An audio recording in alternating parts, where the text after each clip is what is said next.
across the UK, on DAB+, on YouTube, on your mobile, and on your side.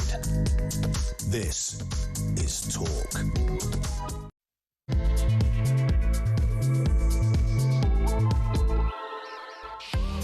Very good evening. This is the Evening Exchange. I'm Peter Cardwell, and we expect the Health Secretary, who was in a meeting with the Prime Minister for 16 minutes today, to resign tomorrow morning, triggering a leadership contest in the Labour Party, which we think Keir Starmer, Wes Streeting and Ed Miliband will be part of. It was the King's speech today. There's been a lot of reaction since then. One of the MPs who was in that debate, a Labour MP who's calling for Keir Starmer to go, he is on his way right now from the chamber to his computer. He's going to speak to us on Zoom in just a second. That's Jonathan Brash, the Hartlepool MP for Labour. We'll speak to him. On the debate desk, we'll find out what Joe Wheeler and James Hodgkinson think of what is going on. We'll get their views on all of that, as well as digital ID, Trump in China, and the fact that Diet Coke parties in India are happening because Diet Coke is running out. Well, the cans specifically. We'll be talking about Trump in China, as I say. We'll also talk a little bit later on about the Princess of Wales landing in Italy on her first official foreign tour, and Israel qualifying for the Eurovision Song Contest against the wishes of many 5 or 6 different countries who do not like Israel, no matter what they do, even though a song has absolutely nothing to do with the war in Gaza. Anyway, we will talk about all those issues. I want to talk about them with you. Be sure you give me a ring to let me know your thoughts, whatever they are. 0344 499 1000 is the number to call. You can text me 87222 with the word talk in your text. You can tweet me at talkTV, follow me at Peter Cardwell. You can send me a WhatsApp voice note or a WhatsApp text message, or give me a ring, all on the main number 0344 499 1000. So much to discuss here on Talk between now and 10 o'clock.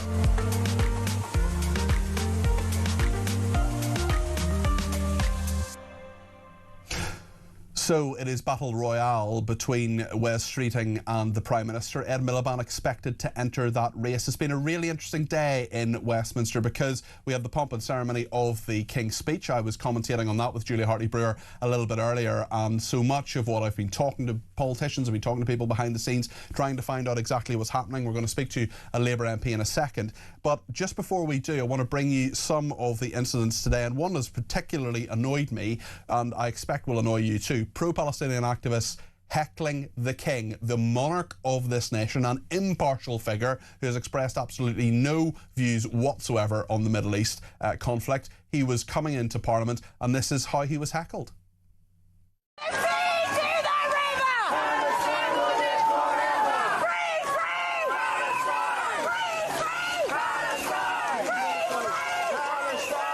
What's your message to the King Charles?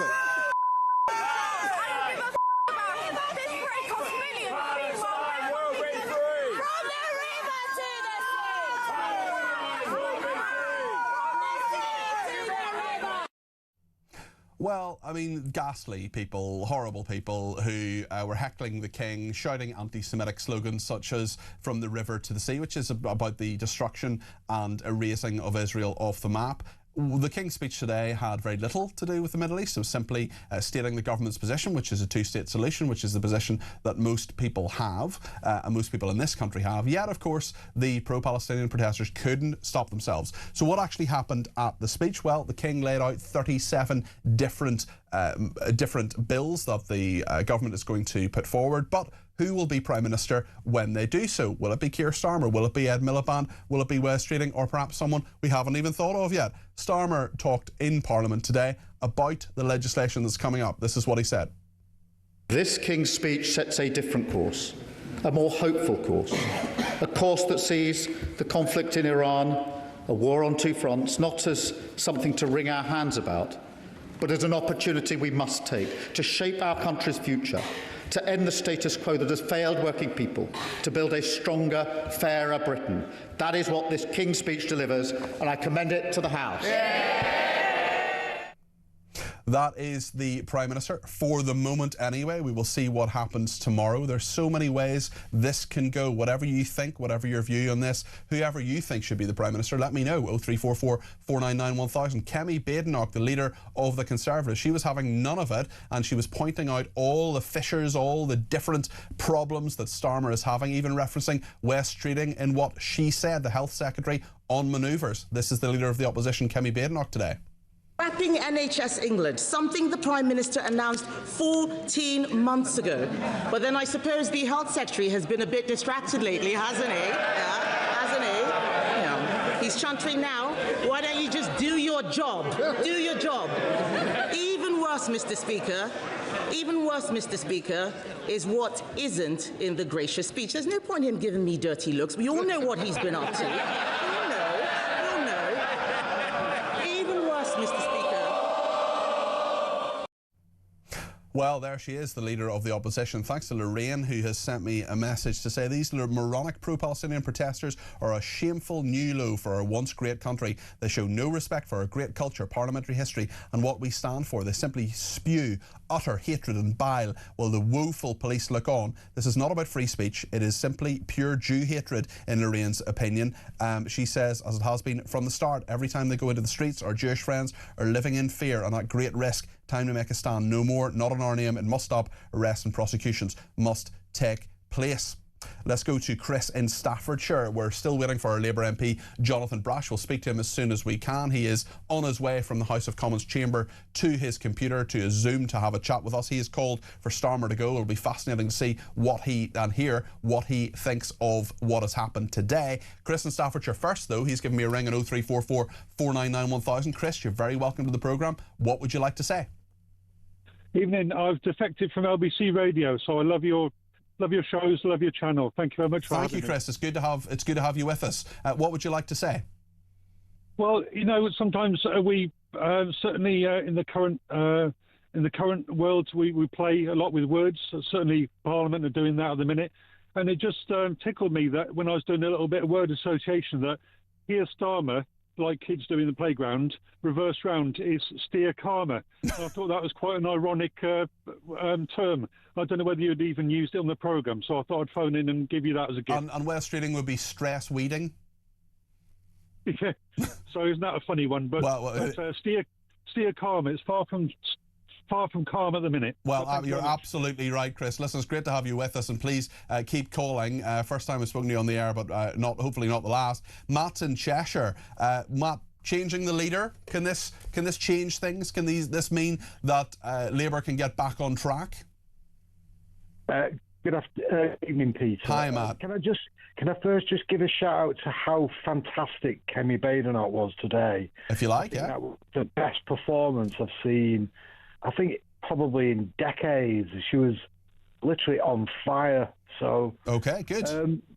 And the British Empire is coming to an end for Starmer, obviously, and in Greater Manchester, Labour lost seats in all of the 11 regions of Greater Manchester. Wigan, where Andy Burnham used to be an MP, lost nearly every seat to Reform. Yeah, and they've one Labour councillor there. There's no such thing as a Labour safe seat in the Northwest anymore. No. So this idea that he's just going to walk in and he's going to be coronated, and the idea that a new face will hide the original sins of what this government has done, and we're all just going to fall because Andy Burnham has got a different pair of glasses on than Keir Starmer. Yeah. It's literally laughable. They think, what do Rishi Sunak when he took over from Boris Johnson? He got the Conservatives got the biggest, the worst shellacking in their history. Yeah. So that is exactly what is going to happen to Labour, whoever they replace Gordon Brittas with. Gordon Brittas. there is an eerie similarity between Gordon Brittas and the British Empire. That was a great show, Matt. When was that, in the 90s? 20 years ago, 30 years ago? Yeah. I didn't actually watch it when it was on air, but I watched it sort of retrospectively. It's funny how things like, Partridge I've come to love so much more, mainly because I'm really worried I'm turning into him. And things like the British Empire and you know, The Office and things like that. I mean, there was so much good comedy around in that sort of 90s, early 2000s, wasn't there? That's what happens when you have too much Labour in Britain. We all become too serious. We all lose our sense of humour. Well, we'll see what my next guest thinks, Matt. He's a Labour MP. Is Jonathan Brash, who's the Hartlepool MP for Labour. Matt, thank you for your call. Jonathan, you've just hot-footed it from the chamber where you have been talking on the government's legislative agenda. I know you have been amongst those calling from Keir Starmer to go. What do you think happens now, and what do you think happens to the 37 pieces of legislation the government wants to put forward? Well, look, I mean, as I've just said in the chamber, you know, leadership can be at times about knowing when to fight on, but it can also be about knowing when to exit the stage. And in this case, I really believe it's the latter. What happens now? Look, I'm hearing all sorts of different rumours. You'll be hearing exactly the same about people announcing their intentions to run for the leadership. We have to wait and see. I've been very clear that I think the status quo is completely unsustainable and that we need a change of leadership at the top and a renewed programme for government.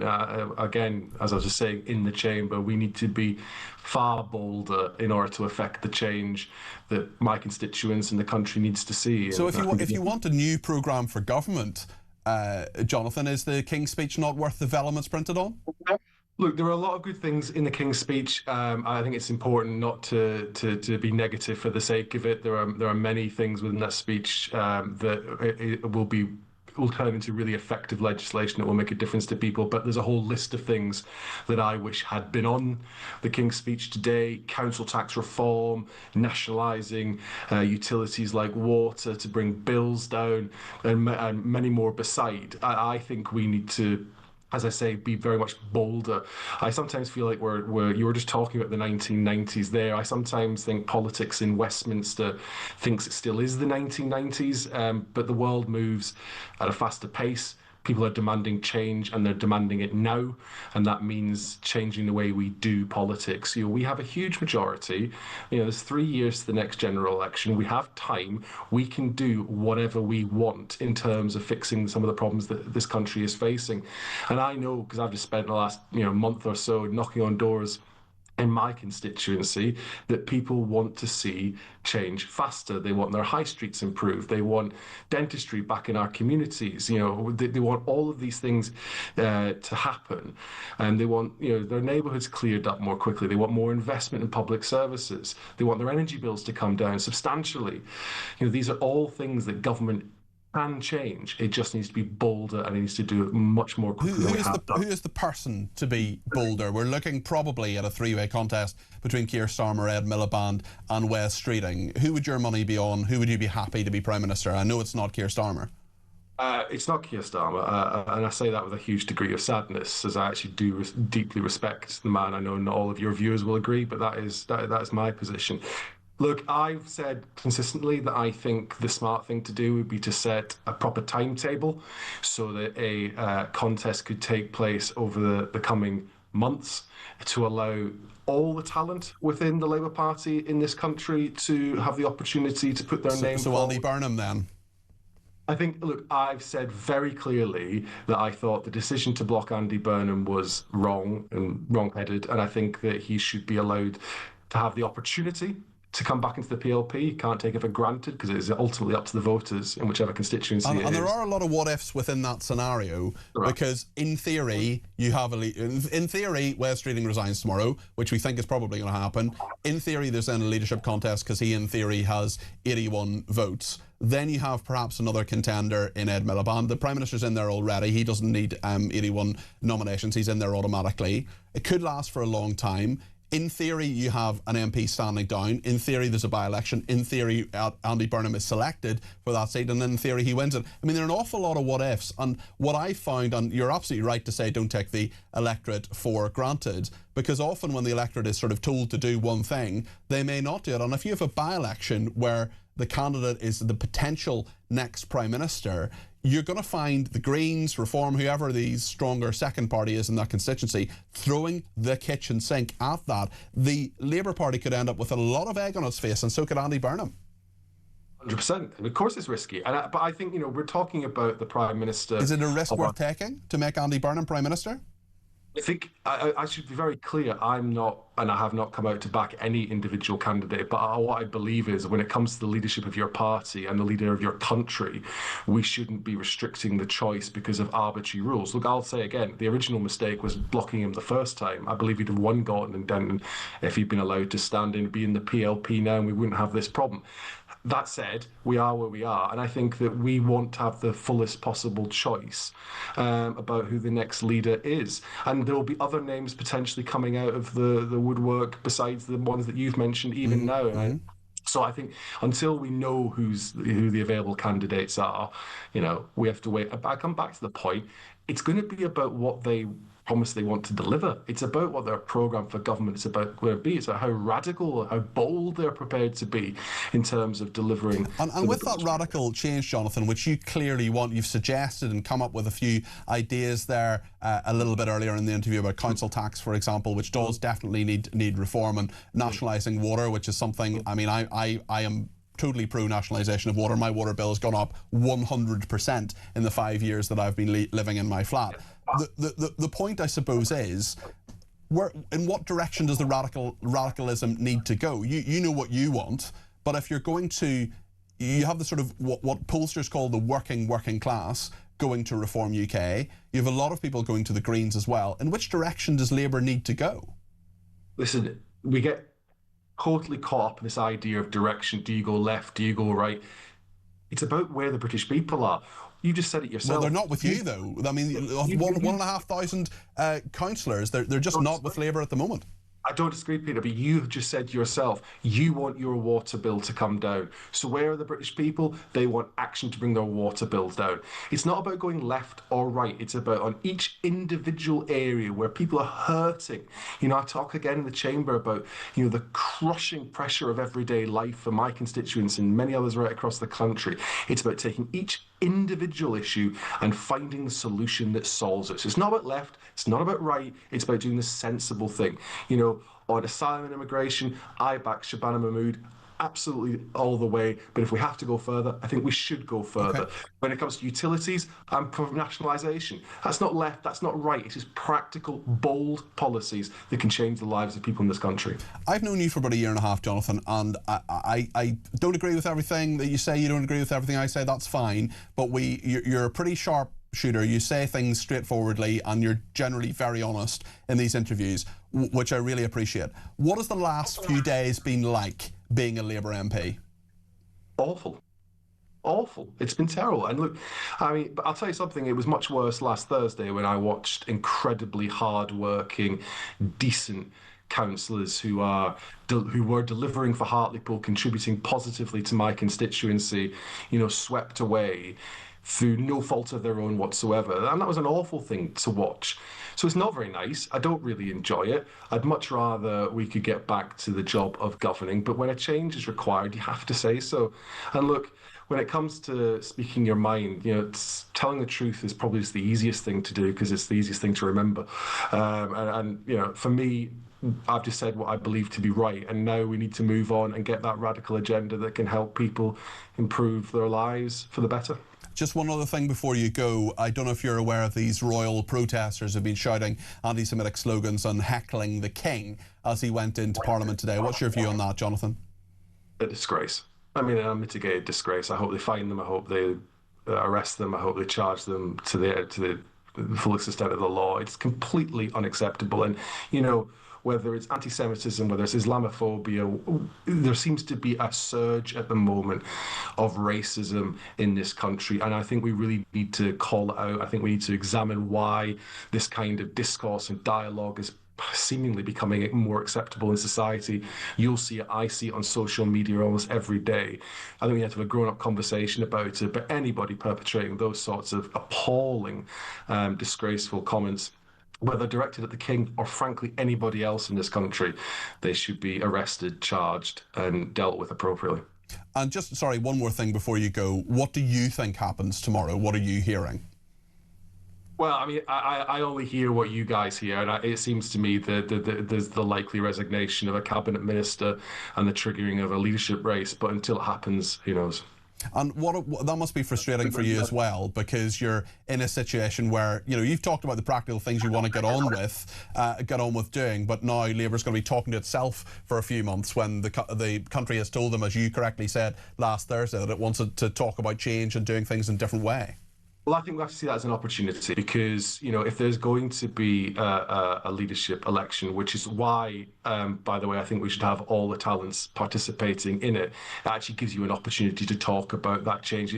You can be outward looking with these things. We can start having those big conversations about what we want the next Prime Minister to deliver in terms of their agenda for change in this country. So I actually think it's an opportunity to get those big, bold ideas out there and discussed. Jonathan, thanks for joining us. I appreciate it. That's Jonathan Brash there, is the Labour MP for Hartlepool. Dawn says, breaking news, David Lammy has thrown his hat into the ring but has missed. Becca says, people laughing at Keir Starmer's demise will soon be crying when Ed Miliband gets control. Careful what you wish for, says Becca. Just some breaking news now. I'm just seeing on my screen in front of me that a man has been jailed. A drug counsellor called Eric Fleming has been jailed for 2 years for delivering ketamine to Matthew Perry, who is the Friends actor. He played Chandler before his death. This is an addiction counsellor, goodness me, an addiction counsellor who helped sell ketamine to Friends star Matthew Perry has been sentenced to 2 years in prison. Eric Fleming pleaded guilty 2 years ago to conspiracy to distribute ketamine and distribution of the drug resulting in death or serious injury after connecting Perry with drug dealer Jasveen Sangha, known as in Hollywood as the ketamine queen. She was jailed for 15 years last month. Lots more messages coming in. Kerry says, I've worked in dentistry for over 30 years. I can assure you the younger dentists are not interested in working in the NHS. They come out of dental school and want to do private treatment with private materials and private prices. It's really interesting you mentioned that, actually, because there's been a poll of NHS workers, and 2/3 of them, 66%, believe the government are handling the NHS badly. 87% of NHS staff describe the NHS as currently being in a weak state. And there was one other one. Oh yes, when it comes to the NHS, they were asked which of the following comes closest to your view. It needs major structural changes to how it is run, 46%. Needs significant reforms in how specific areas are run but not wholesale change, 47%. So definitely change needed there. Neil says, I noticed Mr Brash never mentioned tackling immigration. He says Labour need to govern efficiently. Maybe that should include listening to the electorate. Neil, that's a fair point. In fairness, I didn't ask him specifically on immigration, but he did say that he was keen on what Shabana Mahmood was doing, so perhaps he answered the question that way. Angie says, hi Cardi P, I'm so fed up with the question who's going to be the next Prime Minister. It's honestly irrelevant. The country will not change until Labour are out and a new government saves us all. I told Kev, and I'll say it again, I'm off to the limitless void. That is space if Ed Miliband gets in, says Angie. I mean, Ed Miliband as Prime Minister, it's a pretty terrifying thought, but I also think it's a pretty realistic one, actually. There'll be so many people who want to stop West Streeting, but let's see what happens over the next few days. We're going to be on the debate desk in a second. James Hodgkinson and Joe Wheeler will make sense of it all. Stay with us.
The world is on fire. Russia, Iran, China, conflicts brewing in all of their different regions. They're not waiting. But here in Britain, our armed forces are underfunded, they're undermanned, and they're underprepared. And nobody in government wants to talk about it. Well, we do. I'm Philip Ingram, and I spent my career in the world of intelligence, military planning, strategic planning, and unfortunately, conflict. This is Talk War, and this is where we analyse the conflicts shaping our world.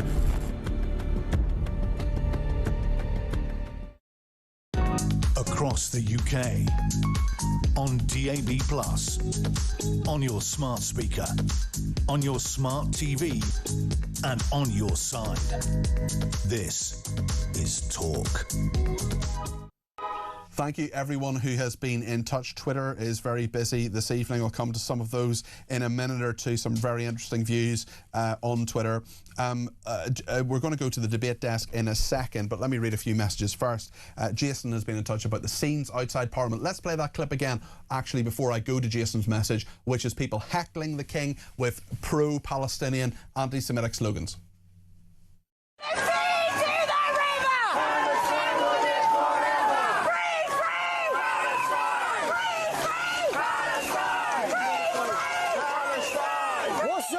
To the King Charles.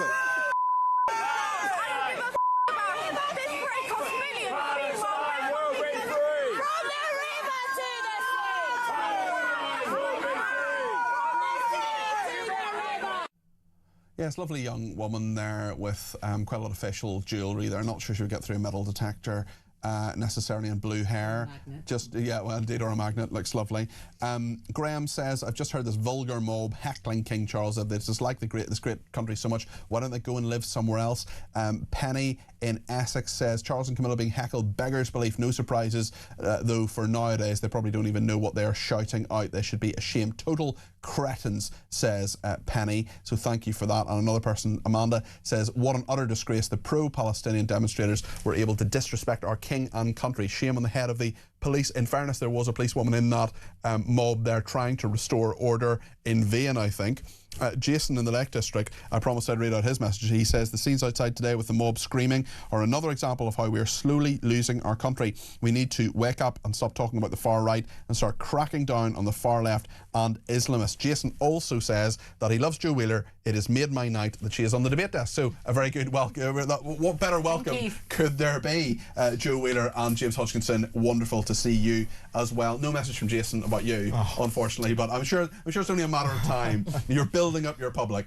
Jo is a political commentator and James is a research associate at the Adam Smith Institute. There is so much going on this evening. There are so many different political aspects of this. Maybe I'll actually start with the pro-Palestinian protesters because, James, they were very, very strong in what they were saying and very deeply offensive, I would argue, as well. Plus, the King has said absolutely nothing about this apart from he wants, in the way that the royals do, they just want, a humanitarian, they want people to be safe and free and peaceful. But not express political views because that's not what he does. Yeah, that's the important thing to remember here. Our king is apolitical, and that's a great aspect of our constitution. People need to respect that. People need to respect our British institutions, and if they don't, I think that's an utter travesty. Jo, what do you make of this?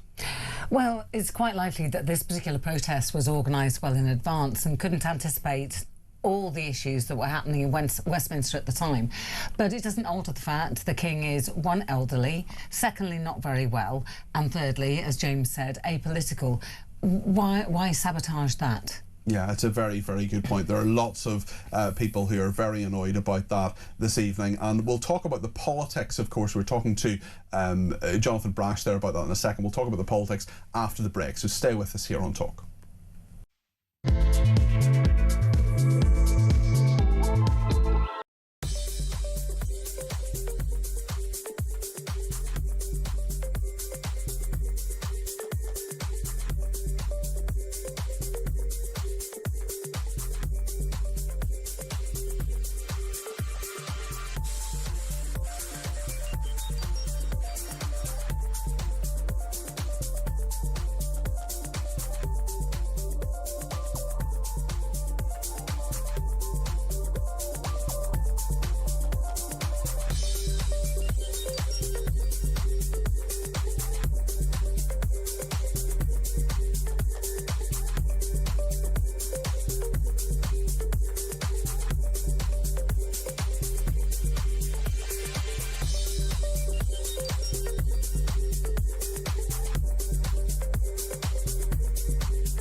across the UK, on DAB+, on YouTube, on your mobile, and on your side. This is Talk. Well, we heard what the King had to say. He seemed pretty bored by the whole situation. Starmer, certainly in Parliament, trying to look prime ministerial, trying to look as if he's in control, but of course his own political future very much in doubt. This is how he valiantly tried to look as if he was actually in charge of the country a little bit earlier today in the House of Commons. This King's speech sets a different course, a more hopeful course, a course that sees the conflict in Iran, a war on two fronts, not as something to wring our hands about, but as an opportunity we must take to shape our country's future, to end the status quo that has failed working people, to build a stronger, fairer Britain. That is what this King's speech delivers, and I commend it to the House. Keir Starmer there. It was a very strange House of Commons today, and Ed Davey, not often I say this, but he had something worth listening to. The leader of the Liberal Democrats, this is what he said. Mr. Speaker, this is the 23rd humble address I've listened to in this House, and it's the most surreal by far. Everyone in this House and everyone in the country know this Prime Minister may soon not be in power, not in place for his own programme, not able to deliver these promises. Mr. Speaker, the votes on this King's speech ought to be interesting, a test of confidence in this government and this Prime Minister. Well, there we are. That is the leader of the Liberal Democrats, Sir Ed Davey, summing up, I think, the mood in Parliament today. I'd love to hear what you think of all of this. 0344 499 1000. But let's go to the debate desk. James Hodgkinson and Joe Wheeler. James, where are we right now, in your view? We're hearing all this stuff about Wes Streeting, Ed Miliband might run. I mean, we're on the cusp of something big here. I think the fact that Ed Miliband is now being touted for this race makes it more likely that we are going to see a new Prime Minister in the immediate future, because suddenly it focuses minds. You have a left of the Labour Party candidate in Miliband and a right of the party candidate in Streeting, and it could be a very interesting contest. What is worth saying, though, is that with the Labour Party, it's not as simple as simply going, a majority of MPs do not back the Prime Minister, so we will have a leadership contest. What we'll need to get is 81 MPs who not only have no confidence in Keir Starmer, but all unify behind one candidate to take the leadership forward. That's going to be the thing. Can either of these two men do that? And if they can, we're going to have a very interesting contest ahead of us. I mean, do you think Starmer, he automatically goes into the contest? Do you think he stays the course, or does he take the foot off the gas, do a load of international trips, and essentially say, "Okay, I get it. I'm not going to be Prime Minister. Maybe I'll go to the Lords and be Foreign Secretary. Maybe let Ed Miliband do the job because he hates Wes Streeting, and their politics is not the same." I have a feeling that Keir Starmer will want to fight on. He will feel that he won a stonking majority at the last general election, and he did, albeit on a reduced turnout, and he'll feel that he has a mandate from the public to complete the job. I personally think the best thing for the country is to have a change of leader. It's quite clear for me that this premiership has now run its course. We need to see change, and we need the Labour Party to hopefully pick a candidate who's slightly better than this one. Joe? I can't be alone in thinking I don't know whether to laugh or cry.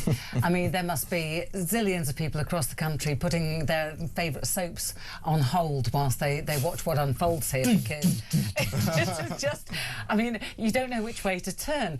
The fact that there aren't enough MPs willing to back one person in the Labour Party simply says that Starmer put people in the first place who was so bad. Yes, that they can't even rise against him.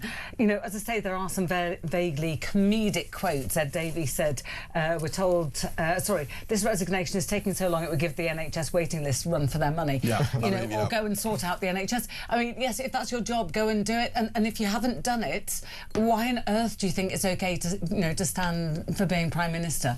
And we're going to be in this situation, as you're perhaps hinting at there, Joe, we're going to be in this situation for months that the Labour Party is talking to itself.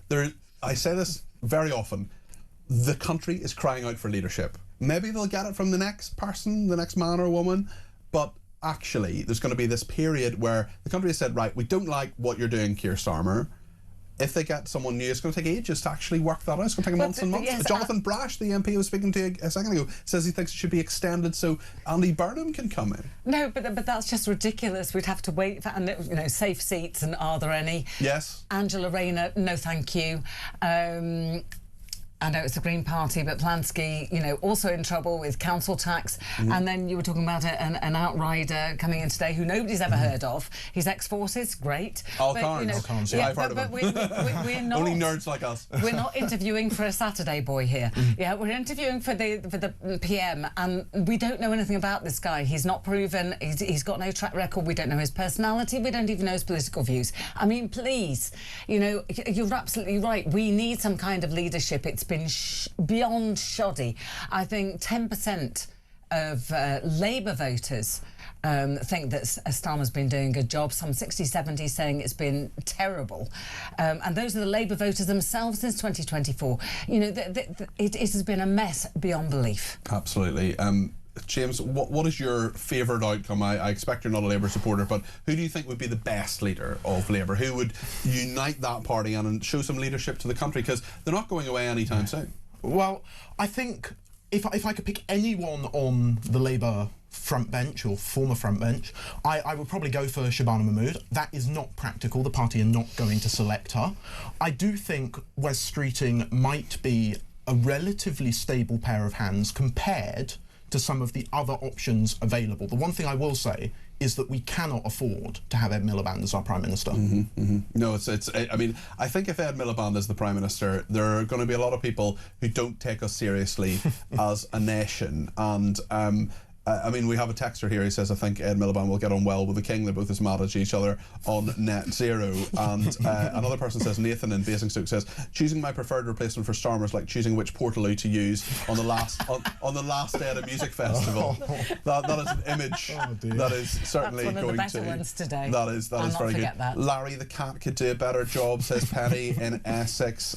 Seriously, we're becoming more and more of a joke than we already are, and people say Trump is crazy. Well, I don't think that's a crazy idea. I think Larry could do a good job. If only someone would write a book about him. Kevin says, we're a laughing stock already. Heaven knows if Miliband takes over, it's embarrassing. And Darren in Jersey says, I don't think getting rid of Starmer is a good idea.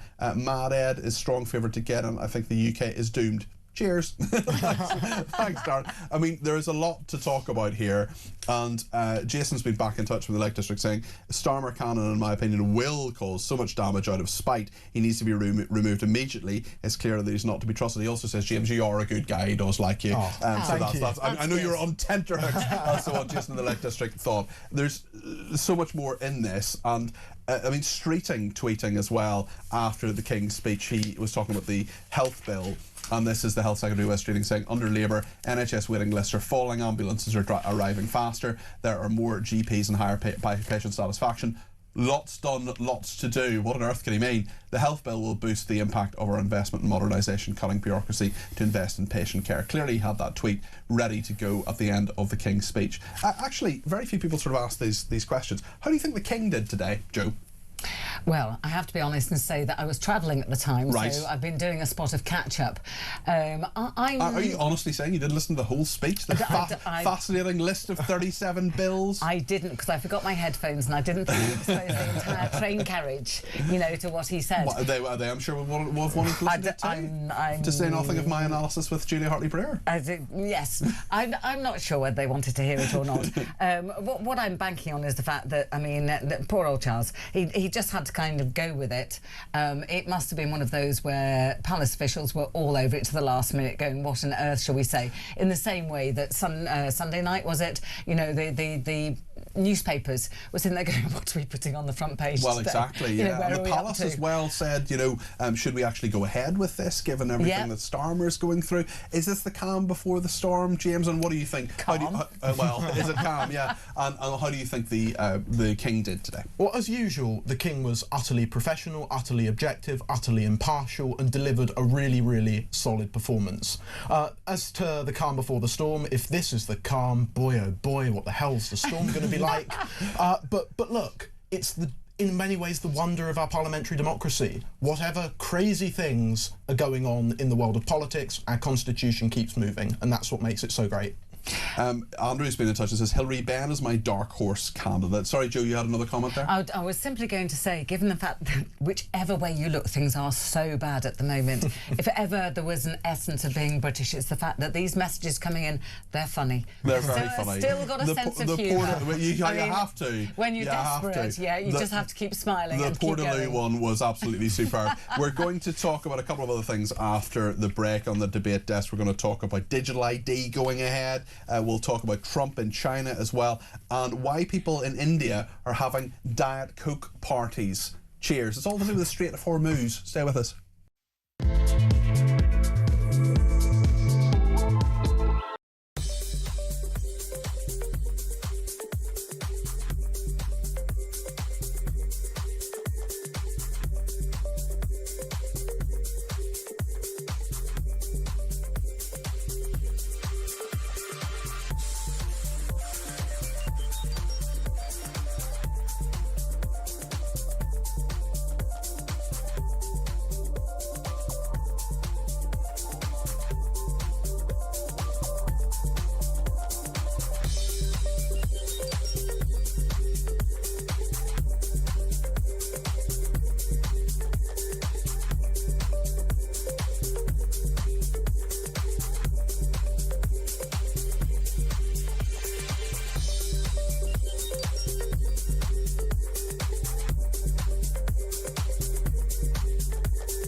The world is on fire. Russia, Iran, China, conflicts brewing in all of their different regions. They're not waiting.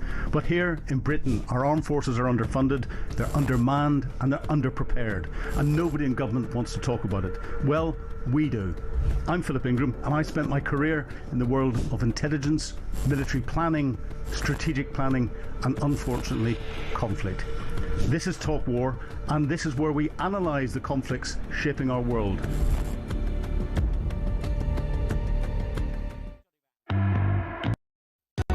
Across the UK, on DAB+, on your smart speaker, on your smart TV, and on your side. This is Talk. Thanks to Lorraine, he says these... Oh, sorry, I read that earlier. Apologies. Stephen in Bristol says, I know exactly what Starmer said to Streeting this morning. While you're here, make yourself useful, put a fresh litter in Larry's tray. Now get out. It was 16 minutes, and I tell you something, they will have kept him waiting, because that's always a big power play. Wait for the Prime Minister and hang around in the waiting room there in Downing Street. I've been there waiting for people, meetings many times. Kevin says listening to MPs who don't need script would be refreshing. Graham says it's a shame the King didn't ad-lib during a speech and say, my government will deport the noisy rabble outside to Gaza. Wouldn't that have been nice? Dylan Staning says he's enjoying the show. He says, when a Prime Minister fails, a party fails. Therefore, instead of chopping and changing leaders within a failed party, call a general election and let the public do their duty and vote. Another Graham in Huddersfield says, Peter, you've hit the nail on the head. We, the public, are looking for a good, strong leader to lead the country. We'll go back to this. Also, Angie says, Sarah Vine said today Larry is having a fling with her cat. Can you confirm or deny this, Cardi P, since you know Larry personally? Well, I saw Larry a couple of weeks ago, actually, in Downing Street. I was in for a meeting. And no, I mean, Larry is very much neutered and has been for a long time, Angie. So I don't think that's going to be the case. I do know that the Gove's dog, who is a Bichon Frise, was in a kind of sort of marriage-ish funny thing, hilarious, ha ha ha, with George Osborne's dog back in the day. That's about 12 or 13 years ago. There's a book that tells you quite a lot about these political animals. Can't remember the name of it. Anyway, let's talk about digital ID, because that is part of the King's speech. What do you make of this, James? Well, digital ID was introduced first in September 2025, and it was roundly rejected by the public. In January 2026, it came back in this kind of non-compulsory form, and that's what's being proposed in the King's Speech. But it's important to remember this is a failed Blairite policy. You know, Labour Prime Ministers for decades have been trying to introduce some sort of ID card system. I still have, even if it's going to be optional, serious concerns around data breaches, security, and regulatory creep. Because what happens with this sort of thing? People introduce it, you get large corporations, government starts to use it, and it forces people to adopt it. And those who don't, because they've got legitimate privacy concerns, end up being locked out, and that's not okay. What do you feel about what the government wants to do on digital ID, Joe? Well, I absolutely agree with James on that. I think it's an absolute red flag. I think it's incredibly dangerous. What would you say to people saying there's loads of different forms of digital ID already? Unifying it actually might make sense. Good. I'm glad we've got various digital forms of it. Let's keep it that way. I do not think a one-size-fits-all works at all, and I think there is the ability, once it's in place, to use it incorrectly. Let's put it that way. Well, it's also, and to use it against us as well. And it's also, I mean, I'm not sure I trust the government, not just the Labour Party, but the government, the state, with all that information. I don't want my doctor knowing how many cans of Diet Coke I drink. I don't want that linked some way. And it's always just the start. They always say, oh, this is just one thing, this is just your health record. It never is. And also, it's never going to be used negatively. They're never going to say, well, you don't have digital ID, therefore we're denying you healthcare because you don't have digital ID because you're an illegal immigrant, we're not giving you healthcare. That's never going to happen. How do you know it's not? I mean, how precisely? How do you not know that, you know, basically, if you don't do something that the government wishes you to do, then they will turn around and say... But there'll be people who don't have... I mean, I would be interested to speak to the doctor who's going to say, if you don't show your digital ID, I'm not treating you. Do you think it could happen? Think that's a risk? Yeah, I do. Okay. Actually. Okay. I'm sorry, I do. No, fair enough. Okay.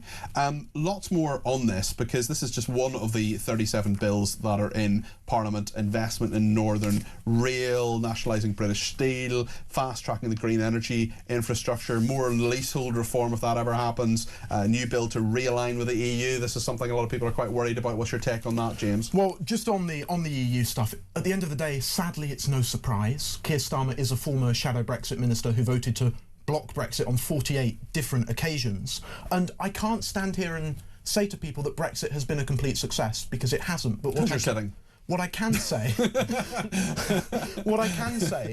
is we have really failed to take advantage of the opportunity it afforded us. We've only signed from scratch 7 active new free trade agreements since we left, and there are massive bits of EU law, like GDPR, that remain intact. People voted for Brexit, and the government should be looking to exploit the opportunities it gave us and not roll it back by stealth. This is, I mean, just some analysis of this EU realignment. Lots of technical changes, improve the broken plumbing of the British system is how it's been described. The European Partnership Bill is something that the Prime Minister has talked about, powers to integrate into UK law, a process of realignment with the EU over food standards, electricity and energy trading, eliminating the need for post-Brexit rules for exporters of food and farm products. What do you make of this, Joe? Closer alignment with the EU? No, I don't agree with it. You know, the country did vote for Brexit. In my opinion, it wasn't done terribly well, because I don't think there was the enthusiasm for it for our governing body at the time, and therefore it was done in a very lukewarm fashion. And it's rumbled on, it's done various bits, and some bits have been good, some bits have been bad, which might have been expected, but I don't think the opportunities were exploited particularly well. And to start kind of putting your tail between your legs and running back, no. Yeah. I don't think that's right. It'll be interesting to see what the new Labour leadership contenders say about the EU, especially when they're appealing to the base, because as Keir Starmer found out in 2019, when he was running to be leader of the Labour Party, he was in a situation where he had to say certain things to get elected, and then has abandoned many of those pledges. So I wonder exactly what these people say now. It's interesting as well, single patient record, banning groups linked to hostile states. We'll see if that happens. The IRGC is something now they're talking about prescribing at long last. A ban on resale of gig tickets for profit. Apparently, I'm sure that's going to make a huge difference to many people. Although maybe this is something you feel particularly strongly about, Joe. I don't know. As the country burns, you're looking around going, did you put the recycling out? I mean, it's like, oh dear. Listen, I understand these things at a time and place might be important. Yes. But not right now. We have got other things to think about. It's also when I think of all these councillors these Green councillors have just been elected, and they're saying, "Oh yes, we want to twin with, we want to twin with a town in the West Bank," and you're thinking, okay, but what if someone comes to you and says, I want a pothole fixed? You know, what are you going to say? How are you going to deal with that? It's a big issue. Right, let's talk about Trump in China, because we are seeing over the next day or two, Trump is speaking to Xi Jinping. James, what do you make of this? A grand bargain that's striking fear into Taiwan, and of course Iran is a big part of this too. Well, Trump has gone to China to try and get some trade deals, particularly on soybeans, poultry and commercial jets. And China clearly still wields quite a lot of influence over the United States of America. Back when Trump opened the Straits of Hormuz and unblocked it, he referenced in that social media post that he was doing that for China and to please China. We know Trump's unreliable, but I'm actually not that afraid of any sort of big changes in the way the US regards Taiwan, solely because it's in the Americans' self-interest for it to remain as it is. Taiwan is a big source of chips for technology. They need them to keep ahead of China in, if you like, the digital arms race. So I can't see Trump sacrificing that at all. What about the Iran aspect of this? Could Iran essentially be on its own if they do a deal and China kind of pulls the rug from under Iran to some degree? That would play hugely in favour of Trump, wouldn't it? Well, it would indeed. I can't see that happening. What I can see happening is, as we've seen, Iran has completely, and that war has ripped up the international order as we knew it. I think we're going to see these big global powers acting not so much according to rule books, but according to what they wish to do. So does it pose threats to the Taiwanese people? Yes. Do I think the Chinese would go as far as to take Taiwan? I don't think so at this stage. Joe, what's your take on this? To be perfectly honest, I get the feeling that Donald Trump is not that keen on China in the first place. So anything that he does in terms of appearing to soothe them probably has another side to it, a flip side to it. And from that point of view, I don't think Taiwan needs to be too worried. He is defensive when it comes to China, and therefore I think he will be vaguely protective of Taiwan. Yeah, we'll see what happens. Certainly it'll be very interesting, and we'll talk a little bit more about that a bit later on in the programme. The big controversy that a lot of people want to talk about is tonight this heckling of the King, and we will talk about that more as time goes on. We also just have a voice note on this heckling from Russ. Let me just play this to you. This is Russ on the protesters against the royals. Can the Jewish people or communities actually sue the Prime Minister for blatantly putting them in danger and blatantly supporting and doing nothing about the Palestinian marches that call for the death of Jew people? Surely the Jewish people can gather together and get a lawyer to sue the Prime Minister. This is not acceptable in a civilized society, in a Western society, and should not be accepted at all, ever. Joe, what do you make of that proposal, a sort of class action against the state from Jewish people? It's not something I've heard before, I must say, but I wonder what you make of what Russ has said there. Well, I understand why he's saying what he's saying, but, I mean, frankly, it should never have been allowed to get that far. You know, obviously there's a massive security operation where the King is involved. If they knew this protest... Sorry, I'm going to sneeze, apparently. That's okay. It's impossible on air, but it's not. I found out for the first time in my life. I have an incredibly loud sneeze. My boss comes out of his office and sort of points his finger at me when I sneeze. OK, well, I thought I was going to, but I've given up that idea. Anyway, sorry. If this protest was planned, it should have been banned. There is absolutely no way that kind of heckling, that kind of noise should have reached the ears of our monarch. Do you think the protesters have had their day? Well, on suing the Prime Minister, you'd have to ask the Prime Minister. He is, after all, an excellent lawyer. Well, yes. Yes. What I would say is Jewish people absolutely have every right to be furious with what's gone on. There's a climate of fear which has been curated by extreme factions in this country, especially over the last 12 months. I really hope that the anger that people are showing gets through to our politicians, gets through to potentially a new Labour leader, and we can see the government come down really hard on anti-Semitism because it's an absolute disgrace. And in fairness to Wes Streeting, he has been stronger on this, I would argue, than other Labour MPs. Lots to talk about in that, and be sure to give me a ring, whatever your opinion is on anything. Love to take your calls in the next hour, of course, 0344 499 1000. If you've never done it before, it's dead easy. You pick up the phone, you ring Matt, who's our assistant producer, you tell him what point you want to make, and then we'll ring you back when we've time, and there is lots of time between now and 10 o'clock to get your voice on the air. But just before I let James and Joe go from the debate desk, there is one very important story. It's an issue very close to my heart. This is the impact of the Strait of Hormuz closure on aluminium. Now, aluminium, 9% of aluminium, global aluminium production is connected to the Strait of Hormuz opening, and obviously the Iran war is a very, very serious thing. But Diet Coke is not sold in plastic bottles in India, unlike most countries, so fans of the drink are at risk of losing out because there are fewer cans of Diet Coke in India. This has particularly hit Gen Zers, who say they're craving more alcohol-free experiences. There are certain parties now, attendees turning up wearing Coke themed outfits, dancing to house and pop music, and making their own Diet Coke concoctions inspired by Dua Lipa's recipe. She's apparently a singer. She's posted videos on TikTok in which she adds pickle juice and pickled jalapenos to the drink. I will not be doing that for the cocktail. What are your thoughts on this, James? Well, it shows the fragility of our global supply chains. If a country of 1.4 billion people's Diet Coke consumption is going to be brought to a halt, what hope is there for the rest of us? Yes. But at the end of the day, it is quite nice in a way to see young people making light of the situation. We've talked about us doing that here. There'll be lots of serious things. Maybe this is something actually they're embracing it. Joe, when I hold this can of Diet Coke, I know you're thinking of the mid-1990s ad of the Diet Coke hunk, because you're only human. But tell me your thoughts. Is that where you put your jeans in the laundrette? Was that another? No, one? That's the other. That's a Wrangler one. Oh, was it? Apparently. Oh, sorry. No, it's the one where the 11:30. Yes, doing the windows. That's it. Anyway, yes, what's your take on the story? Well, you've completely distracted me now. Well, no, I was also distracted by the adding of pickle juice and pickled jalapenos. I'm not sure I would be doing that. And then the other thing is, I know that's your favourite drink, but drinks with sweeteners in it. I'm not happy. You're not happy? I'm not happy at all. I do not think sweeteners are good.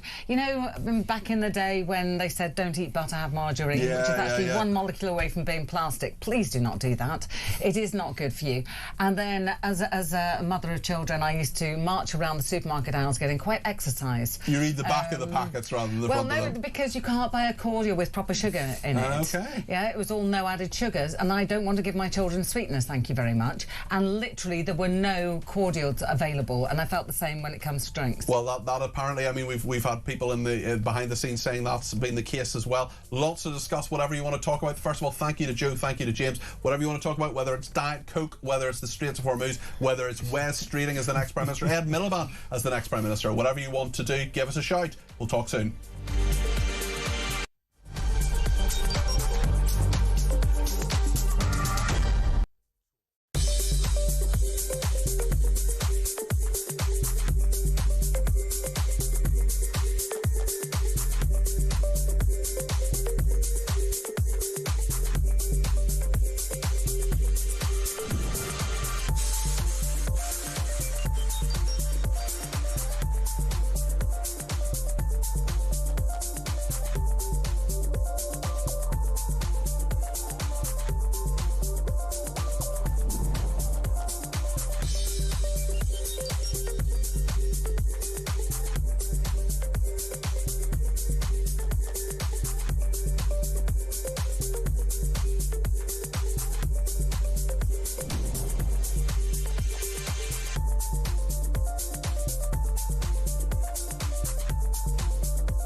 across the UK.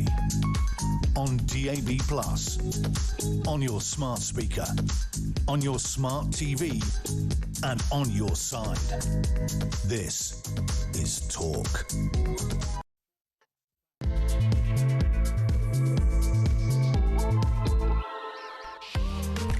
Very good evening. It's just gone 8 o'clock. I'm Peter Cardwell. This is Talk. So much to discuss, including who the next leader of this country will be. Wes Streeting is the Health Secretary. He is due to resign tomorrow and trigger a leadership contest standing against Keir Starmer, who's automatically in the race. Ed Miliband may stand as well. What about Angela Rayner? There are many others who could throw their hat in the ring, although you need 81 people to support you, so there's probably a maximum of about 4 or 5 candidates. Very interesting to see what is going on there. We will find out from John Rentoul, who is the chief political commentator of The Independent. No great fan of Keir Starmer, it must be said, and we'll see what his thoughts on it are in just a minute. But more than that, I want to hear what your thoughts are.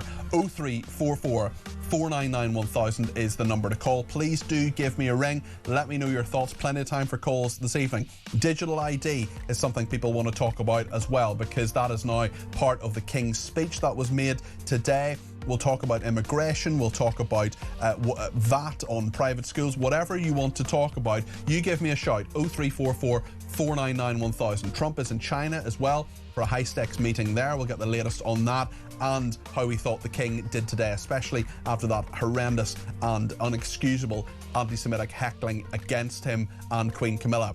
0344 499 1000 is the number. You can text me 87222 with the word talk in your text. You can tweet me at talkTV.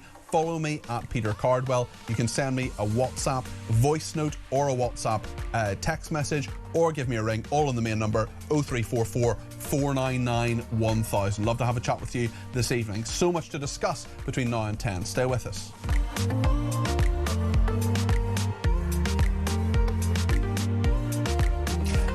Let me just take you through the day. I don't think there's much point in me showing you the King reading out, my government will do this, that and the other, because it's pretty straightforward, lots of pomp and ceremony. I was actually really privileged on 2 occasions to see the then Queen's speech, and I was actually there for the last state opening of Parliament with Queen Elizabeth II, and she was very old at that stage. I had a really good seat as a special advisor. In fact, it was my boss's wife's seat. She couldn't make it, and I was given it as a little reward for working on an election, and that was just a lovely thing, really, really special thing to do. It is an amazing ceremony, and so much of it is what we have done for hundreds of years in this country. Very little changes. What does change, though, and changes very, very rapidly, are political fortunes, and Keir Starmer is in that exact position because he is talking today in Parliament, we'll hear a little bit of it in a second, about what he wants to do as Prime Minister in the next parliamentary session, which is just starting. There are lots of different debates around that, but will he actually have the chance to do so? 16 minutes of a meeting today, that's what happened when Wes Streeting went into Downing Street, very short meeting with the Prime Minister, and it looks as if the Health Secretary is going to resign tomorrow. I expect to be reporting on that to you tomorrow night, and we'll see what the implications of all that are. We've already heard from a Labour MP tonight, Jonathan Brash. We're going to hear from another one later on. Jonathan Brash saying that Keir Starmer's got to go, that he is just not the right person to be leader of the country. So what do you think? As I say, 0344 499 1000. Another thing that's really annoying me, and is annoying a lot of you as well, and please do give me a ring to tell me what you think about it, is this heckling of the King and Queen. The King is old, he's not very well, he's had cancer. Queen Camilla is someone who is serving our nation, I think, very, very well, as is the King. And they were heckled by these horrible anti-Semitic pro-Palestinian protesters. They themselves have said very little, almost nothing actually, about what has gone on with the Gaza war and whatever. And even if they had, even if they'd been strong supporters, even if they'd been people who had talked about the Palestinian people or the Israeli people in any great depth, well, they still wouldn't have deserved what happened today. Let's have a look at this heckling.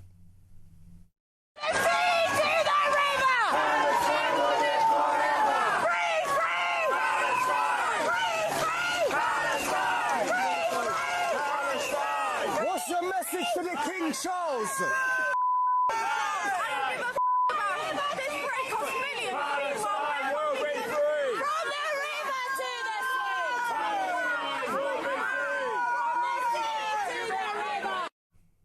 ghastly, absolutely horrible for the King and Queen, and horrible for those police officers who are trying to do a good job, trying to restore order, trying to, I don't know, allow people their free speech. I don't think that's free speech. I think that's just people shouting and heckling horrendous anti-Semitic slogans. Well, after the King's speech, then the debate started at about 2:30 this afternoon, and Keir Starmer, the Prime Minister, was talking about the King's speech, proposing it, essentially the legislative programme for the government. Whether he'll be head of it for much longer, we're not sure. And when Wes Streeting makes his move was, of course, on the lips of others as well. Let's hear what the Prime Minister said. This King's speech sets a different course, a more hopeful course, a course that sees the conflict in Iran, a war on two fronts, not as something to wring our hands about, but as an opportunity we must take to shape our country's future, to end the status quo that has failed working people, to build a stronger, fairer Britain. That is what this King's speech delivers, and I commend it to the House. Yeah. The status quo that has failed working people. Well, who's been the Prime Minister for the last 2 years? Who has created the status quo? That's a question I would ask. Kemi Badenoch was having none of it. This is what she said. Scrapping NHS England, something the Prime Minister announced 14 months ago. But then I suppose the Health Secretary has been a bit distracted lately, hasn't he? Yeah, hasn't he? Yeah. He's chuntering now. Why don't you just do your job? Do your job. Even worse, Mr. Speaker, is what isn't in the gracious speech. There's no point in him giving me dirty looks. We all know what he's been up to. You'll know. Even worse, Mr. Speaker. Well, if you were listening on the radio, Wes Streeting just had a look as if he wanted to be anywhere else at that point. He just had that sort of grimace, essentially, that Kemi Badenoch, I think, had created. Ed Davey, I mean, this is something I rarely, if ever, say.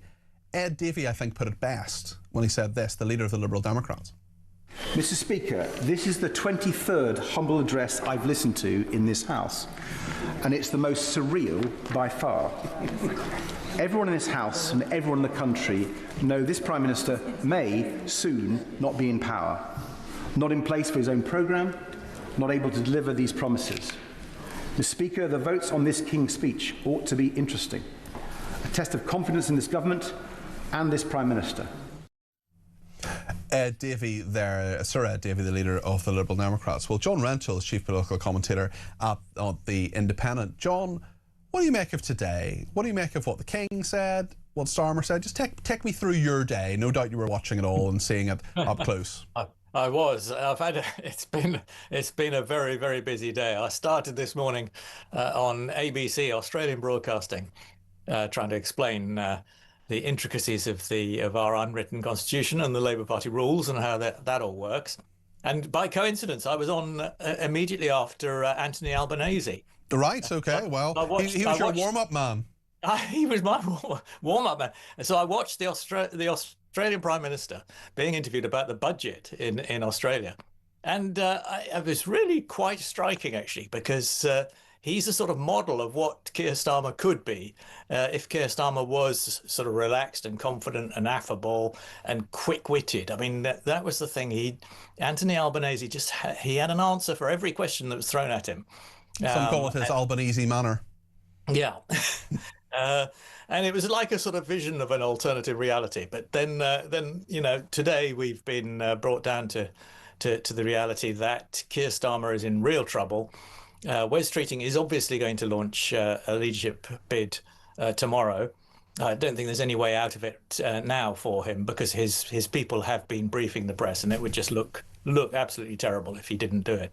And so that means we're into a leadership campaign, and that's a completely changed world. So I've been trying to get my trying to understand the implications of that all day.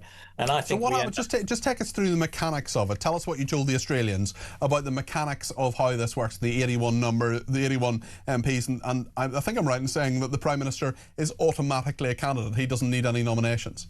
Well, he can automatically be a candidate if he wants to be. he doesn't need nominations. This is the Jeremy Corbyn rule, which was introduced because Jeremy Corbyn would have struggled to get the nominations when he was challenged by Owen Smith, if anybody remembers him. I do remember that. Yes, he was the Shadow Secretary of State for Northern Ireland back in the day. Yeah, that's right. And there was the question of whether Jeremy Corbyn would be required to get the nominations. So they changed the rules to say that the leader could fight a leadership election.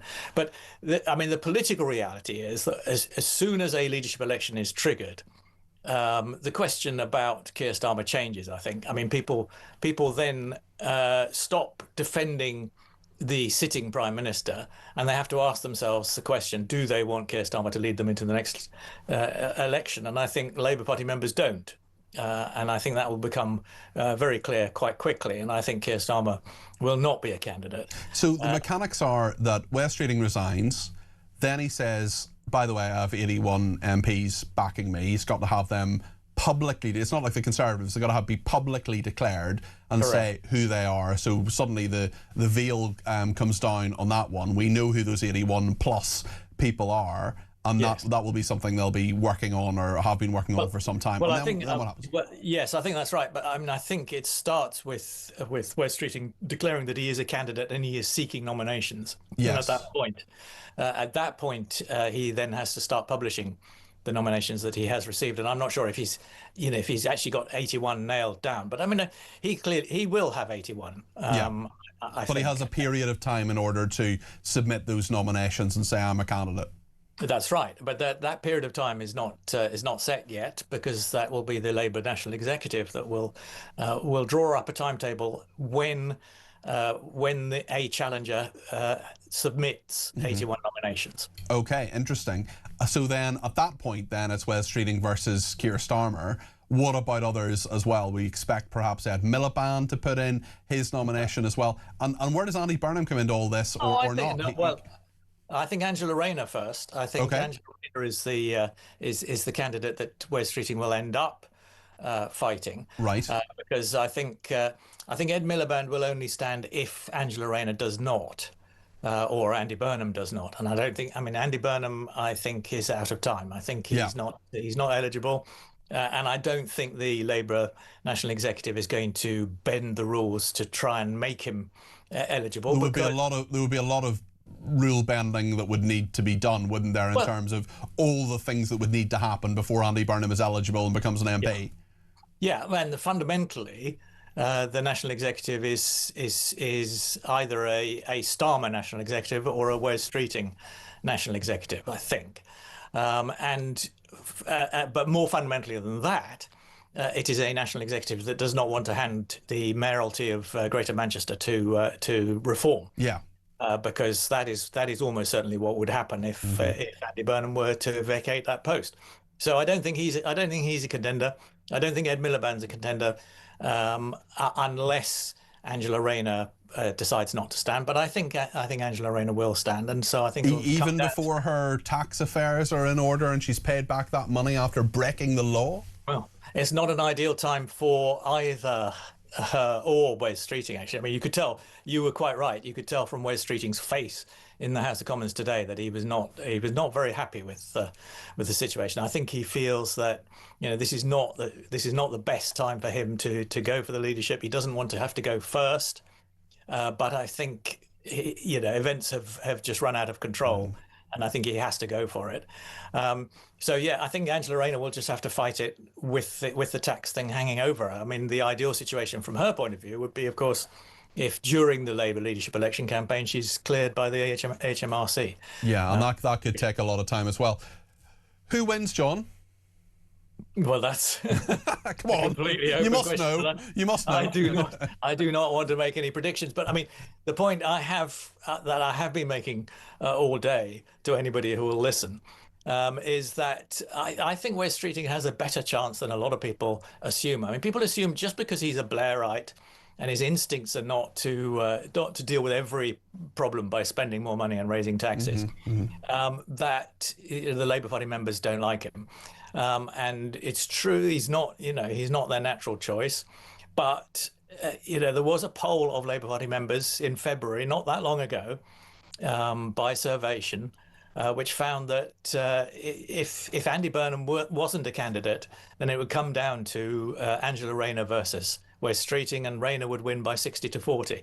Now that is not that's not an unwinnable proposition from Wes Streeting's point of view. Yeah, it's fascinating, isn't it? I mean, it is just. There's so many things that could happen. How have we kind of got here? What do you think the reasons are that less than 2 years in, it really frustrates me when you hear, I interview Labour people all the time and they often say, oh, we had a terrible inheritance. I mean, there's so many things like the Mandelson affair that they created. I mean, how much of this is about the changing nature of politics? How much of it is this about division in our society? And how much of this is the fact that Keir Starmer's just a bit of a dud? Well, I think that's a bit harsh, Peter. But he has turned out not to be as good at governing as he was at opposition. I mean, to be fair to him, he won an extraordinary, huge election victory against all the odds. But he was just not prepared for government. I mean, that's why I thought Kemi Badenoch's speech today in the House of Commons was superb. Yeah. Because she seems to have found her voice a bit. She seems to be. I mean, I did find it bizarre last week where she was saying, the Conservatives are coming back when they just lost about 500 councillors. I mean, it was really strange, especially in Scotland. They've done pretty badly. In Wales, they did very badly. And she's sort of saying, oh, this is all marvellous. We're on our way back. No, you're not. But at the same time, you want a leader of a party like that to be saying those things at least. And if they're not openly, outwardly optimistic, then who is? And she's just a remarkable performer in the House of Commons. And I thought she made a tremendous argument, a very serious argument about why Labour had failed, which was that Keir Starmer had not prepared the ground in opposition. He was not ready for government when it happened. And you could just see Labour MPs knew that it was true and looked utterly miserable as a result. I mean, I think that is the fundamental problem. I mean, yes, Labour did inherit a very difficult situation, but they simply were not ready to deal with it. They hadn't done the preparation. But they told us over and over again. I'm not blaming you, John, but they told us over and over again. It's all fully costed. We've looked into this. We've got we're ready to go. We've had all this time in opposition. We really know what we want to do. And what is the legacy? If Keir Starmer stops being Prime Minister, what is his legacy? It's the Peter Mandelson affair and breakfast clubs. That's it. More or less. I mean, you could say that he managed Donald Trump reasonably well to start off with, but then they fell out. I mean, so he did protect us from the worst of Donald Trump's tariffs to start off with, but and he managed to stand by Ukraine and persuade Donald Trump not to abandon Ukraine completely. But I mean, yes, there's not a huge record for him to stand by. Okay, John. No doubt we will talk again soon. There is so much that drama ahead, so much that has happened in the last few days. Hard to believe the local election was only last Thursday, less than a week ago. Totally odd situation. John, listen, thank you. Appreciate that as always. John Rentoul, Chief Political Commentator of The Independent. Always worth listening to on Labour particularly. We'll go to some calls in just a second. You want to get your voice on the air? You let me know. 0344 499 1000. Stay with us.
2026. It's going to be the only way to start your day. It's the home of common sense. It's where the nation can come to speak about the day's news. It's the Jeremy Kyle Breakfast Show. You know who you are. You get up, you graft, you work hard. I'm here for you. We want to hear your side. Promise you one thing. It is where the nation can and will come to talk. The Jeremy Kyle Breakfast Show, weekdays from 6 a.m.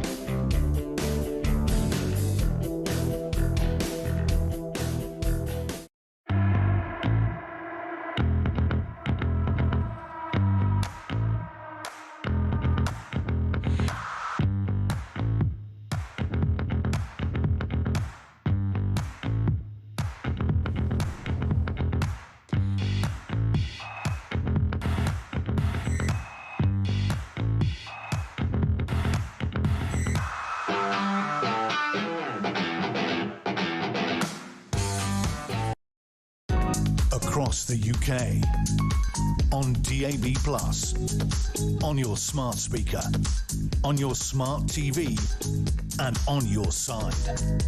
This is Talk.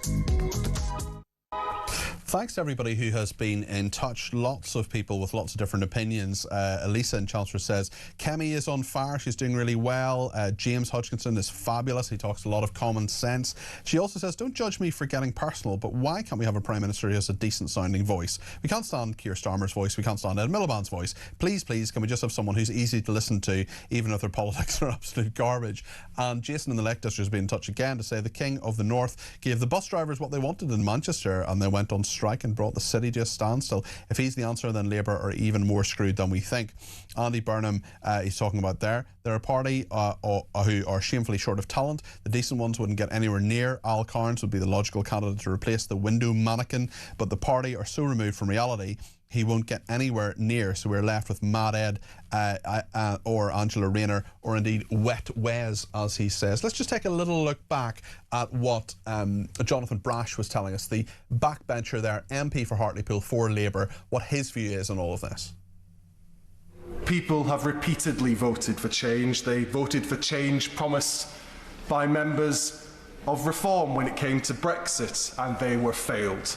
They voted again for change under the Tories with levelling up, and were let down once more.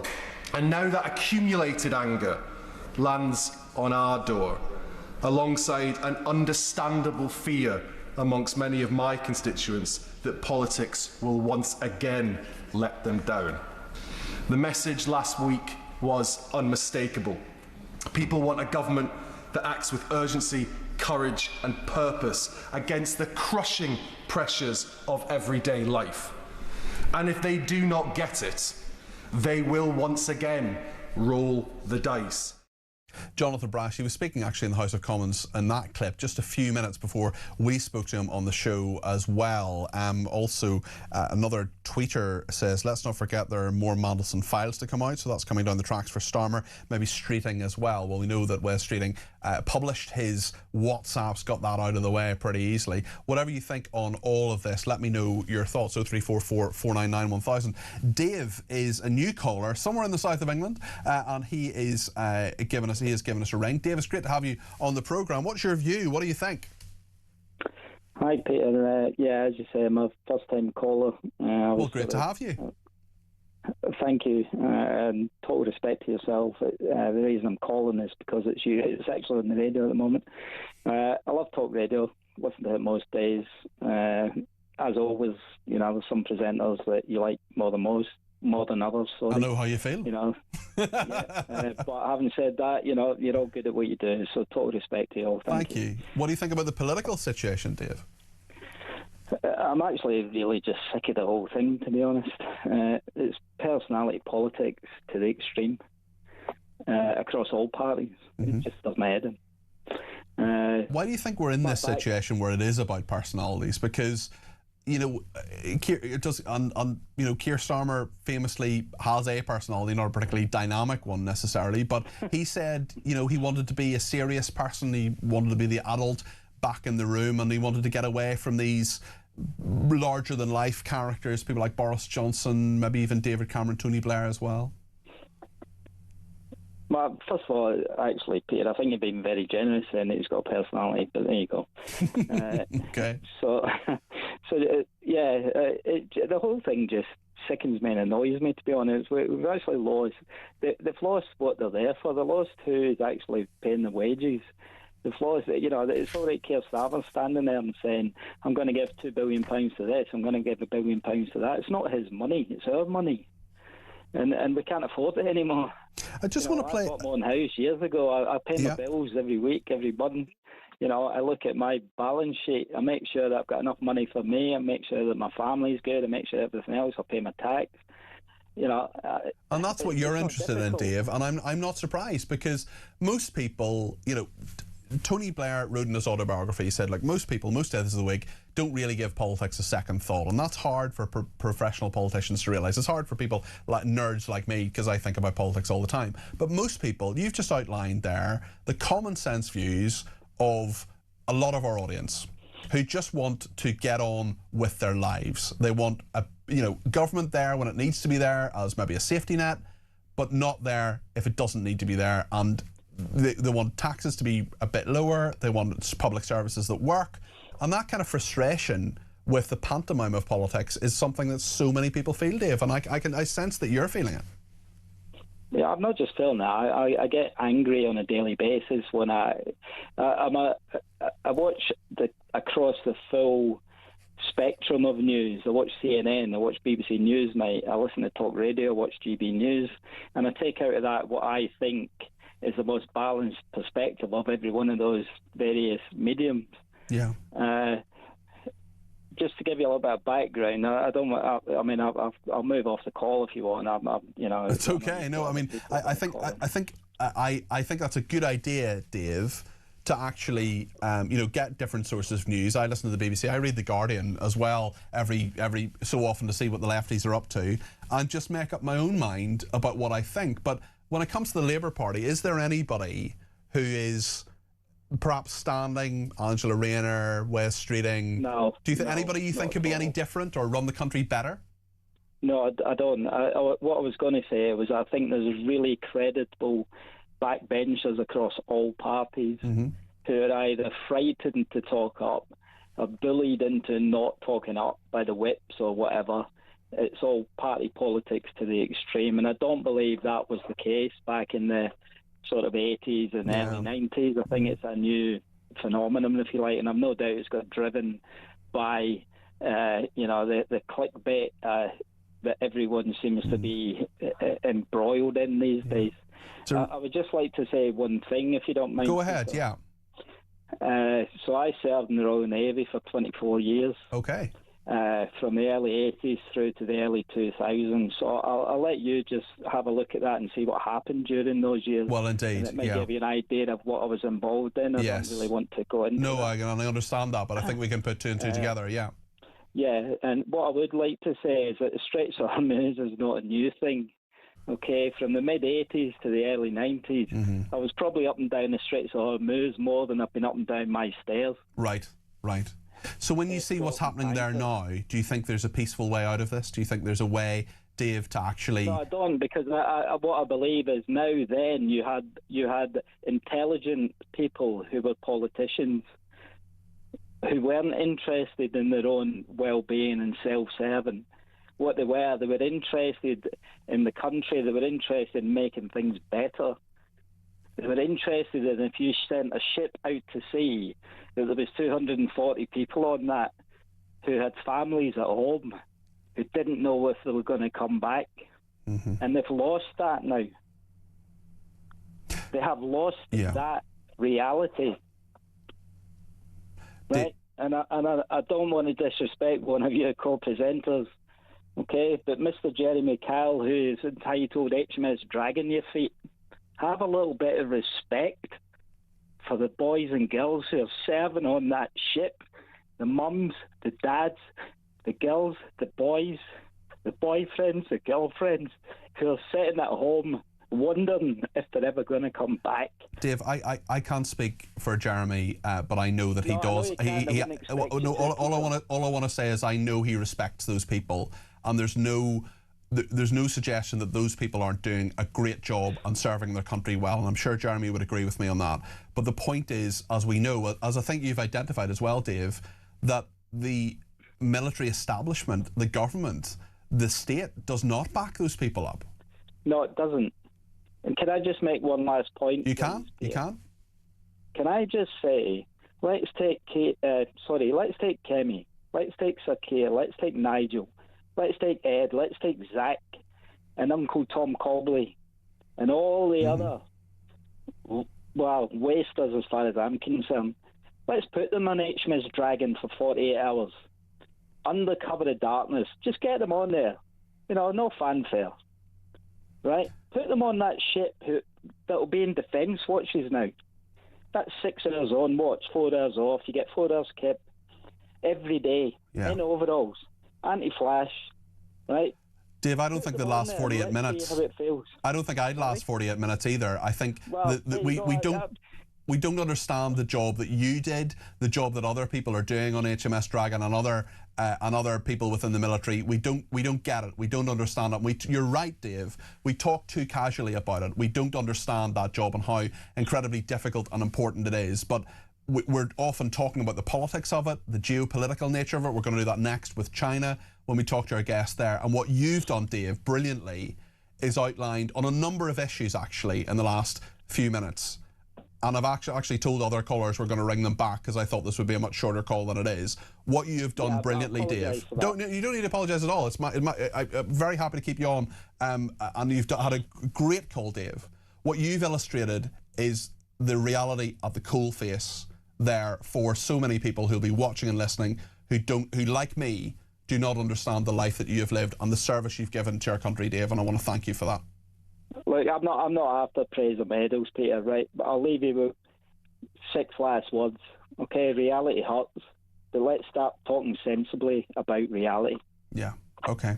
Dave, great call. Please give me another ring on another occasion. Whatever's on the tip of your tongue, you give me a shout. It's rare to hear a first-time caller for such a long time make so many really excellent points in a number of different areas. Whatever you think about what Dave said, give me a ring and let me know your reaction. I hope to hear from Dave again before too long. 0344 499 1000. We're going to talk about China and Trump next. It'll come into the Strait of Hormuz. It'll come into Iran and what this country does as well. So stay with us. Edmund Fitton-Brown, who is just a superior to everyone else on his analysis of foreign affairs. He's going to break it down. He's going to explain it to us and tell us why it matters to us and why we should care here in the UK. Stay with us here on Talk.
Across the UK, on DAB+, on your smart speaker, on your smart TV, and on your side.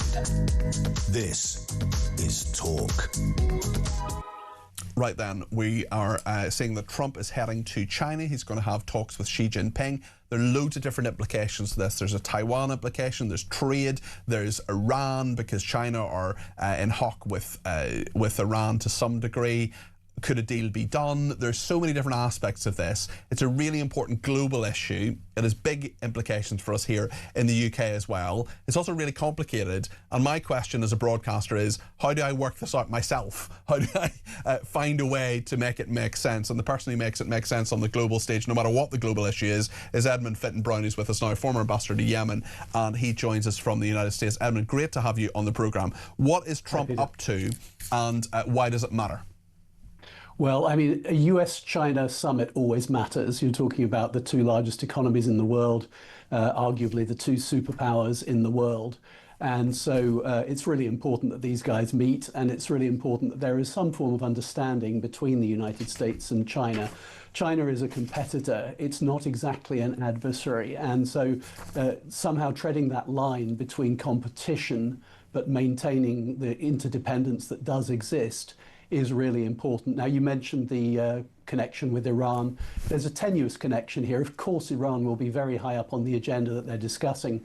It's the major conflict in the world today, and the US is directly involved. China is concerned about that conflict. But it's important not to have excessive expectations. I don't think that the Iranian problem will be solved in China today. Yes, it's a very interesting point. How much will it be part of those discussions, and how much do you think that some sort of deal over Iran might be? I mean, I was speaking to someone in the Foreign Service of the Israelis earlier today who said their fear was that, well, actually not a fear, a hope, I suppose, the opposite of that, was that China would sort of abandon Iran and that a deal could be done, and this would be some form of victory for Trump. Is that pie in the sky? I think it's a little unlikely. I mean, it's not an unreasonable thing for Trump to try for if he's willing to do so.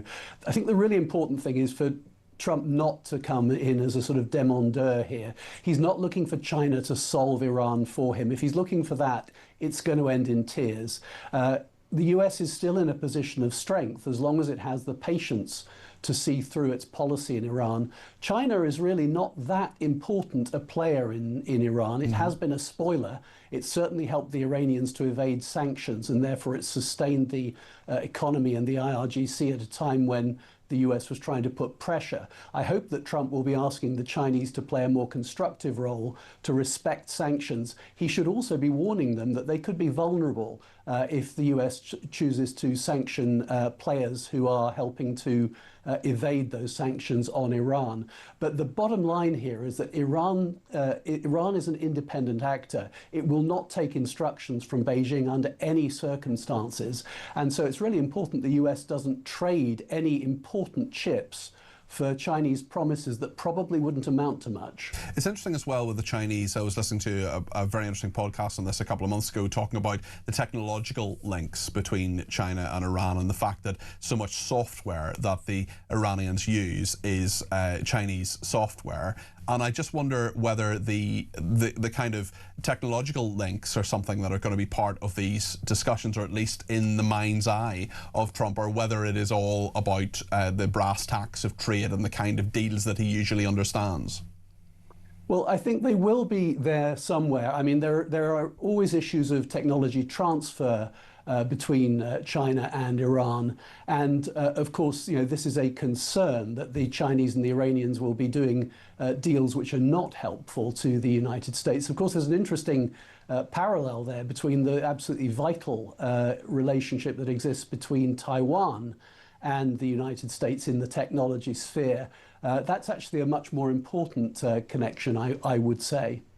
Yeah, it's very interesting you mentioned that. And certainly when it comes to Trump and Iran, where do you think he is with that situation? Where do you think he goes next with it? Because he's talked on numerous occasions about declaring victory, about this happening very quickly. It certainly hasn't, and it does seem to be dragging out to some degree.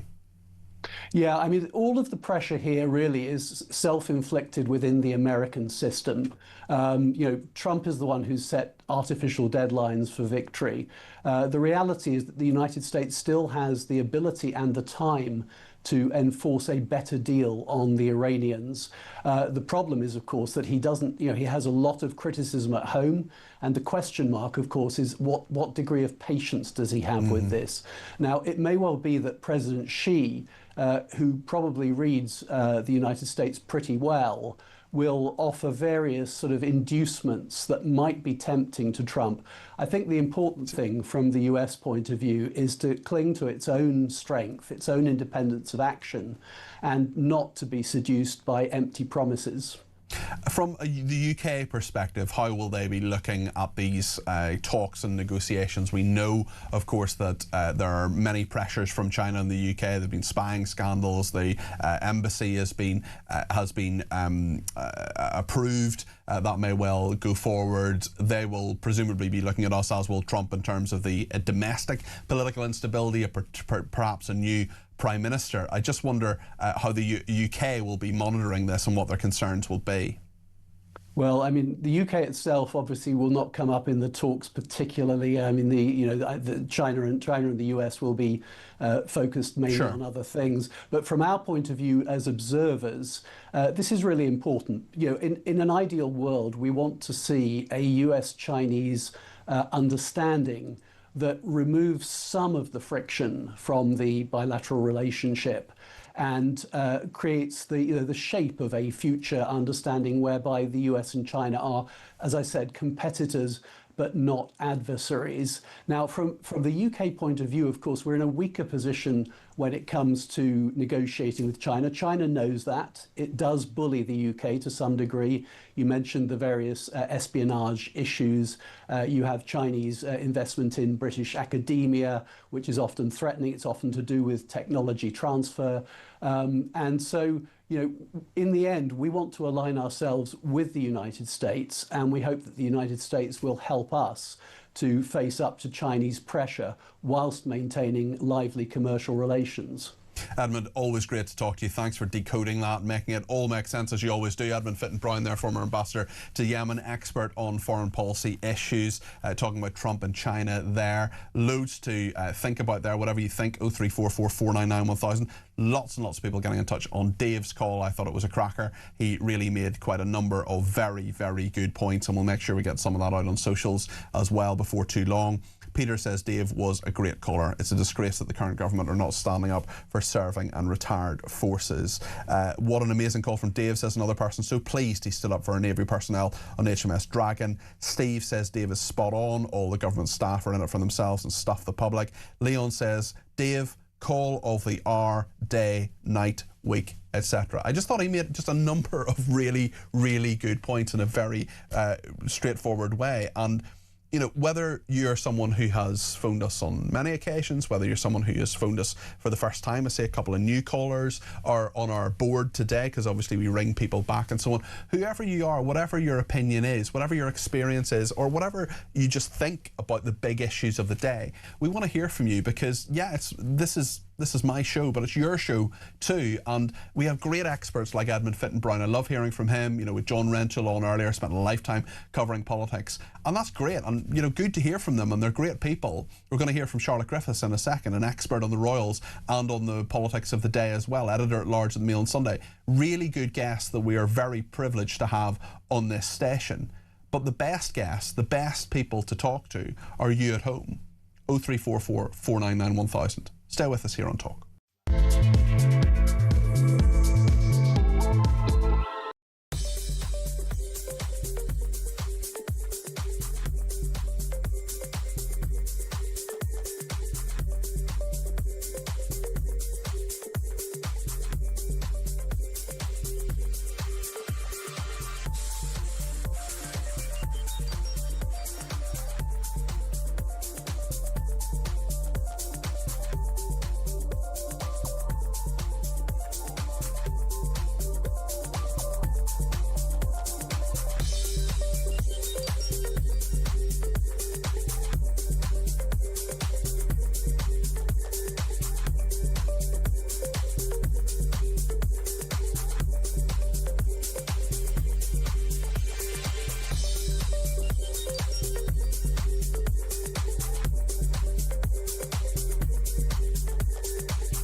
is facing its gravest test in decades, and the royalty from Talk is your front row seat.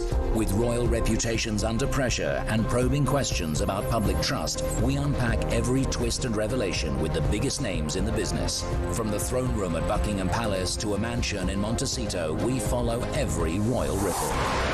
Never miss a moment of The Crown in crisis. Subscribe to The Royal Tea from Talk on the app or wherever you get your podcasts.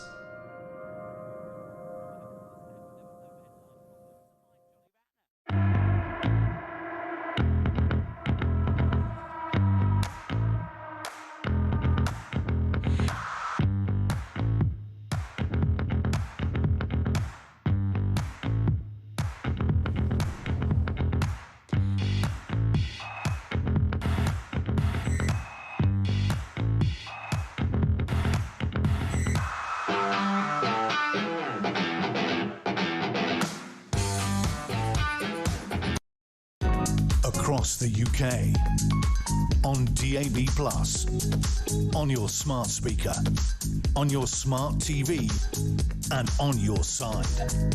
This is Talk.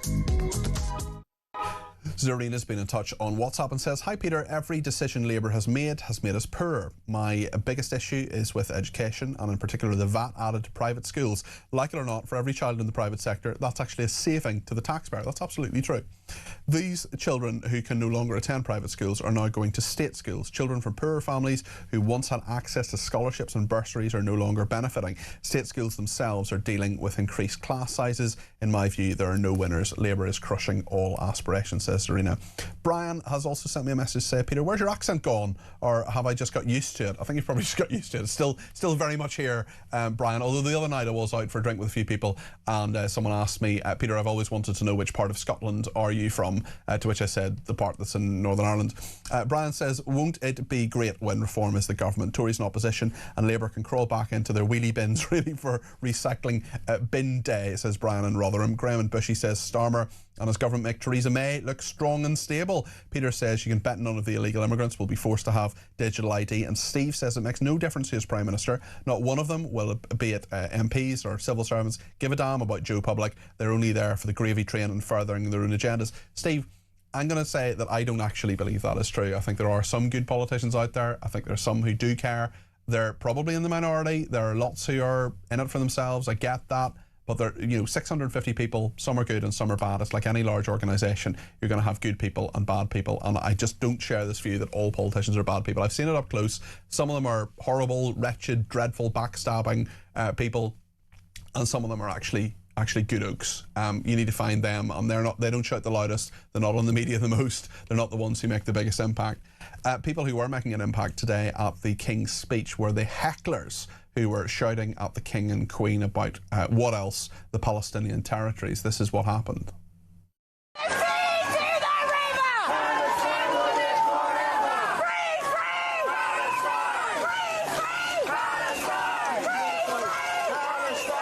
What's your message to the King Charles?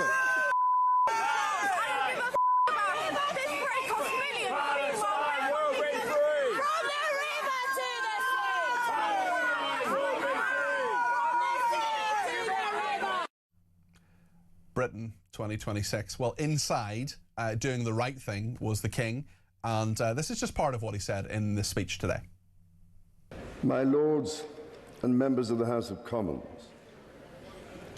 an increasingly dangerous and volatile world threatens the United Kingdom, with the conflict in the Middle East only the most recent example. I mean, that is the straightforward thing that the King was saying. That's as close as he came to expressing a view on what went on in the Middle East. Yes, still those supporters were outside. Lots of politics around, of course, in the chamber across the way. The King was speaking in the House of Lords, whereas the Commons just down the corridor there. Charlotte Griffiths is with us, editor-at-large at the Mail on Sunday. Charlotte, great to have you with us. Thank you for joining us. How do you think the King did today? Well, I think he did a really good job of staying neutral. But in that clip you just showed, I actually thought he looked a little bit miffed and like he'd rather not be there. And we do know that there was this big build-up in which royal aides went to speak to the government and said, look, should we cancel the whole thing? Because there's nothing the king hates more than to be dragged into a febrile political atmosphere or to appear not neutral. And actually, it's quite difficult when you're reading out 37 bills and you have no idea what's going to happen the next day. You know, maybe the whole thing will just go down the pan. I think he probably knew that was the case.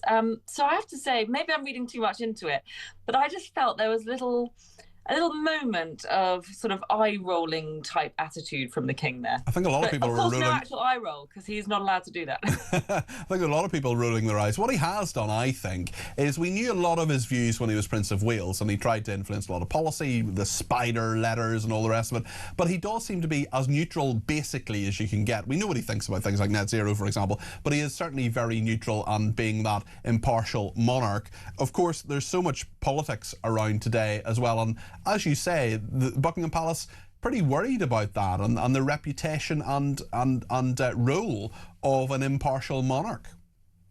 They were seriously worried. I think it's a really big deal, and possibly because there's been so much drama going on these last 24 hours, it's slightly got lost. But it's actually a huge deal that this meeting took place, that we found out about it, we, the general public, and it was almost cancelled, you know. And you get the impression, because the king is quite a tough character, and he can get pretty, you know, annoyed when he wants to. You get the impression he may have, you know, sent his aides in there to say, God, knock their heads together. Am I doing this or am I not? Because it's exactly what he hates to do, is be dragged into a completely pointless ceremony. If these bills are irrelevant tomorrow because there's a new prime minister, or when Steve Streeting resigns, you know, what a frustrating waste of time in a way. And I get the impression that you know, maybe he did send his aides in there to knock their heads together. Yeah. The Princess of Wales, Catherine, is in Italy at the moment on her first official foreign tour since finishing cancer treatment. That's a major step for her. It's being said by their aides, in fact their aides are saying it in terms, this is the mark of an amazing step in her recovery, because she hasn't been abroad since 2022. She got her cancer diagnosis in 2024, and she's really set this target of doing her own solo foreign trip as sort of a mark of her recovery, really. And she's done a great job, and went down really, really well.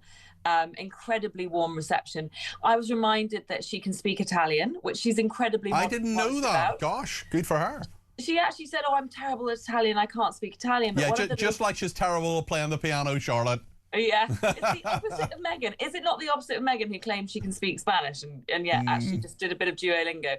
And one of these Italian kids said, well, no, actually, I had a conversation with her and she was really good at Italian. And she called herself Caterina, which I found very interesting. Like, and I love that she went to Florence on her gap year, which I'd actually forgotten because it was quite a long time ago. What was she doing on her gap year in Florence? That's a lovely place to spend a gap year. I think studying art, I would have thought. Right, okay. You know, that's what these posh people do, you see. Yeah, in between, indeed. They go to Florence and just take in the art. But no, I thought she had a lot of poise. She looked fantastic. She really, really cares about this campaign. It's to do with early years, and it's to do with a certain type of education for children where they kind of do natural learning and it helps them with their development. And she obviously has a genuine interest in this early years stuff. It's in fact her life work. So I think she came across really well, and I hate to do the obvious and compare her to Meghan, but I really felt she connected with the children, and with, you know, you can just tell she knows and cares about the subject. It wasn't just a fashion parade. It wasn't just holding hands with Prince William. In fact, Prince William wasn't even there. It was about duty, and it was about something she cared about and nothing else. Okay. Charlotte, great to talk to you. Thank you. That's Charlotte Griffiths there, who is editor-at-large at the Mail on Sunday. Really appreciate her joining us on the programme. Lorraine's been in touch about Dave and says, I'm so glad Dave rang in. This is about half an hour ago. Really incredible call. And expresses concerns over the way the media has portrayed HMS Dragon. As a mother with a child in the army, I found it heartbreaking to hear such disdain and disrespect meted out to the personnel serving on that ship and who are putting their lives on the line to protect us. We think of them every second of the day, and we never know if it will be our last hug or our last kiss when they leave on active duty. Respect, please, for us. This is not a joke. Lorraine, thank you. You are heard, believe me. Rivka has been in touch from Manchester. Rivka, you're very welcome to the programme. I think you're a new caller, another new caller. Great to hear from you. And what would you like to say? Hi, Peter. Yes, I'm a new caller, brand new caller. Great Thank stuff. you Well, so much. good to have How you are on the show. What would you like to say? So, basically, it's about the anti-Semitism and King Charles. And I don't know if many people are aware, but like just how deeply rooted the Jewish community is in British life. So in United Synagogue Services across the UK, it's been there since 1870, is where the chief rabbi is. They pray every week, right, for the well-being of the British monarch and the safety of our armed forces. And they stand up and they pray without fail every week. Yeah. Do you think... And I don't know if churches do that. Well, no, I don't think they do, actually. I think it's a lot of churches don't. Not any church I've been to, anyway. And I've been to quite a number of church services, believe me, both Protestant and Catholic. Rivka, it's an interesting one, isn't it? Because the King, I can't remember exactly what it was. I think it might be the Holocaust Educational Trust. There's something where he's made his view clear that he thinks anti-Semitism is horrendous, as we all do, of course, or any sensible person does, certainly all of us at this station. And he's now a patron of one of those organisations. I can't remember what it is. I'm going to ask the team behind the glass just to find out. There is either a Holocaust or a Jewish organisation that the King is very much involved with, and we're on that right now, Rivka.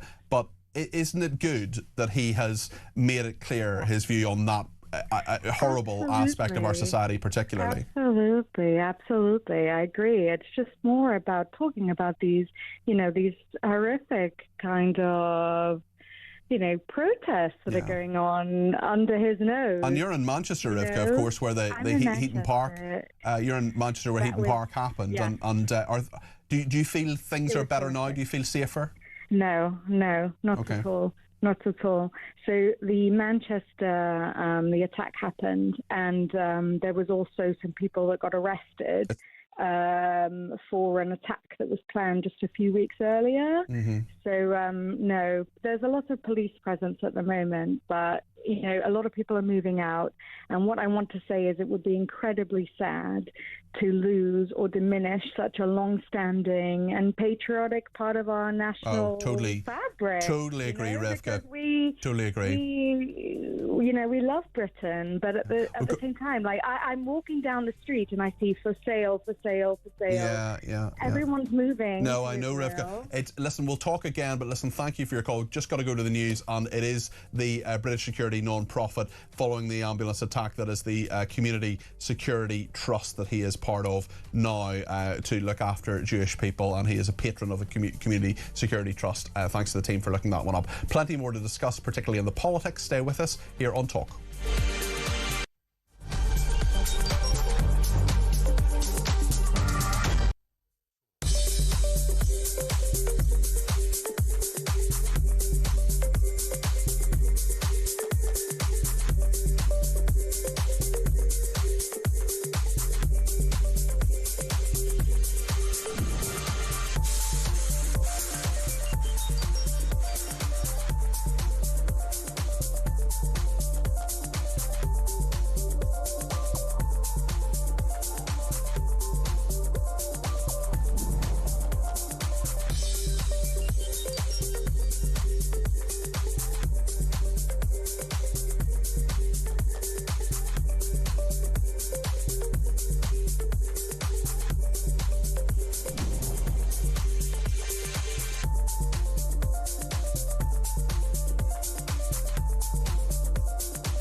across the UK. On DAB+, on your smart speaker, on your smart TV, and on your side. This is Talk.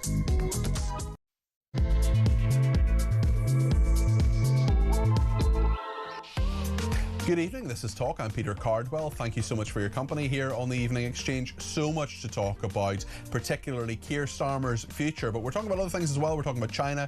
We're talking about that remarkable call that made some really good points, particularly about HMS Dragon from Dave. That was about half an hour ago, and loads of people have been in touch on that. We'll get it up on socials fairly soon as well. So thank you to everybody who's been in touch. If you want to get your voice on the air between now and 10, 0344 499 1000 is the number to call. You can text me 87222 with the word talk in your text. You can tweet me at talkTV. Follow me at Peter Cardwell. Send me a WhatsApp, either a text or a voice note. Keep the voice notes maybe less than about a minute just to make sure everybody gets a chance to get them on the air. You can also give me a ring, of course, all on the main number 0344 499 1000. So much to discuss. Stay with us here on Talk.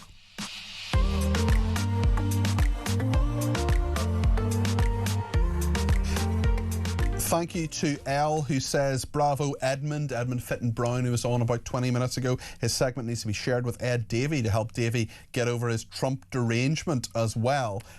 Damon says, I was wondering if we can lean on your knowledge of politics. One scenario that's not really come up is, what if Keir Starmer is so deluded and stubborn that he tells all of his MPs, you either stand with me and keep your jobs or I'll dissolve the government so none of you can stay in post purely out of spite. Does he have the power to do this? What are your thoughts? Damon, he does have the power in theory to do that. In theory, he could say, I'm going to the King to call an election. Now, I think it's highly unlikely he does that. I think the most likely scenario is that he fights a little bit, or at least enters that race. He may withdraw when he clearly doesn't have the support. We'll get into that with Aubrey Allegretti in a second. He is the chief political correspondent of The Times, and I'll put those points to him as well, Damon. Graham has very kindly said that the King became patron of the Community Security Trust. That is correct, and I'm very happy to say that again. The Community Security Trust is a non-profit security organisation that looks after Jewish people and buildings and so on, and lots of other messages coming in as well. Let me read one more before we go to Aubrey. This is Margaret in Birmingham, who says, it doesn't add up that Starmer has confidence in West Streeting. Why would he say that after a 16-minute meeting? What is behind that comment? It makes no sense. Margaret, thank you for your messages. Let's speak to Aubrey Allegretti, chief political correspondent of The Times. Aubrey, you're very welcome to the programme. How are you doing? Good evening, Peter. Very well. Gosh. Another crazy day. We spoke around this time last night, and here we are. I mean, Starmer attempting to say that things were business as usual. Let's just have a quick look at what he was saying today in the House of Commons. This King's speech sets a different course, a more hopeful course, a course that sees the conflict in Iran, a war on two fronts, not as something to wring our hands about, but as an opportunity we must take to shape our country's future, to end the status quo that has failed working people, to build a stronger, fairer Britain. That is what this King's speech delivers, and I commend it to the House. Yeah. He talks about shaping the country, Aubrey. He says ending the status quo. I mean, the status quo is Keir Starmer as Prime Minister. That may well be ended very, very soon. Absolutely. Wes Streeting is tomorrow expected to resign from the government and launch his bid for number 10 in a move that is almost certain to plunge the Labour Party into civil war. Despite the Prime Minister's best efforts today, he doesn't seem to have retained the confidence of Wes Streeting. They had a short meeting this morning, and then, as I reported with my colleague Patrick Maguire at about 11 a.m. this morning, Wes Streeting decided that that was not enough to satisfy his and other senior ministers' concerns. And so it's going to be a very bumpy ride. Keir Starmer, the Prime Minister, obviously entitled to stand in any contest as well. So we could have the sort of slightly bizarre spectacle never seen before of a Prime Minister running the country while simultaneously running in a leadership contest. What do you think is the likely scenario? Keir Starmer automatically becomes a candidate. You've also got Wes Streeting. In theory, he has the numbers. You're more plugged into this than probably any other journalist in the country, along with Patrick Maguire. Tell us what you think plays out over the next few days. Does Angela Rayner run? Does Ed Miliband? What do you think is most likely? We're not going to hold you to this. We're not going to play this clip back to you in 2 or 3 days and say, oh, you're wrong. What is the most likely scenario?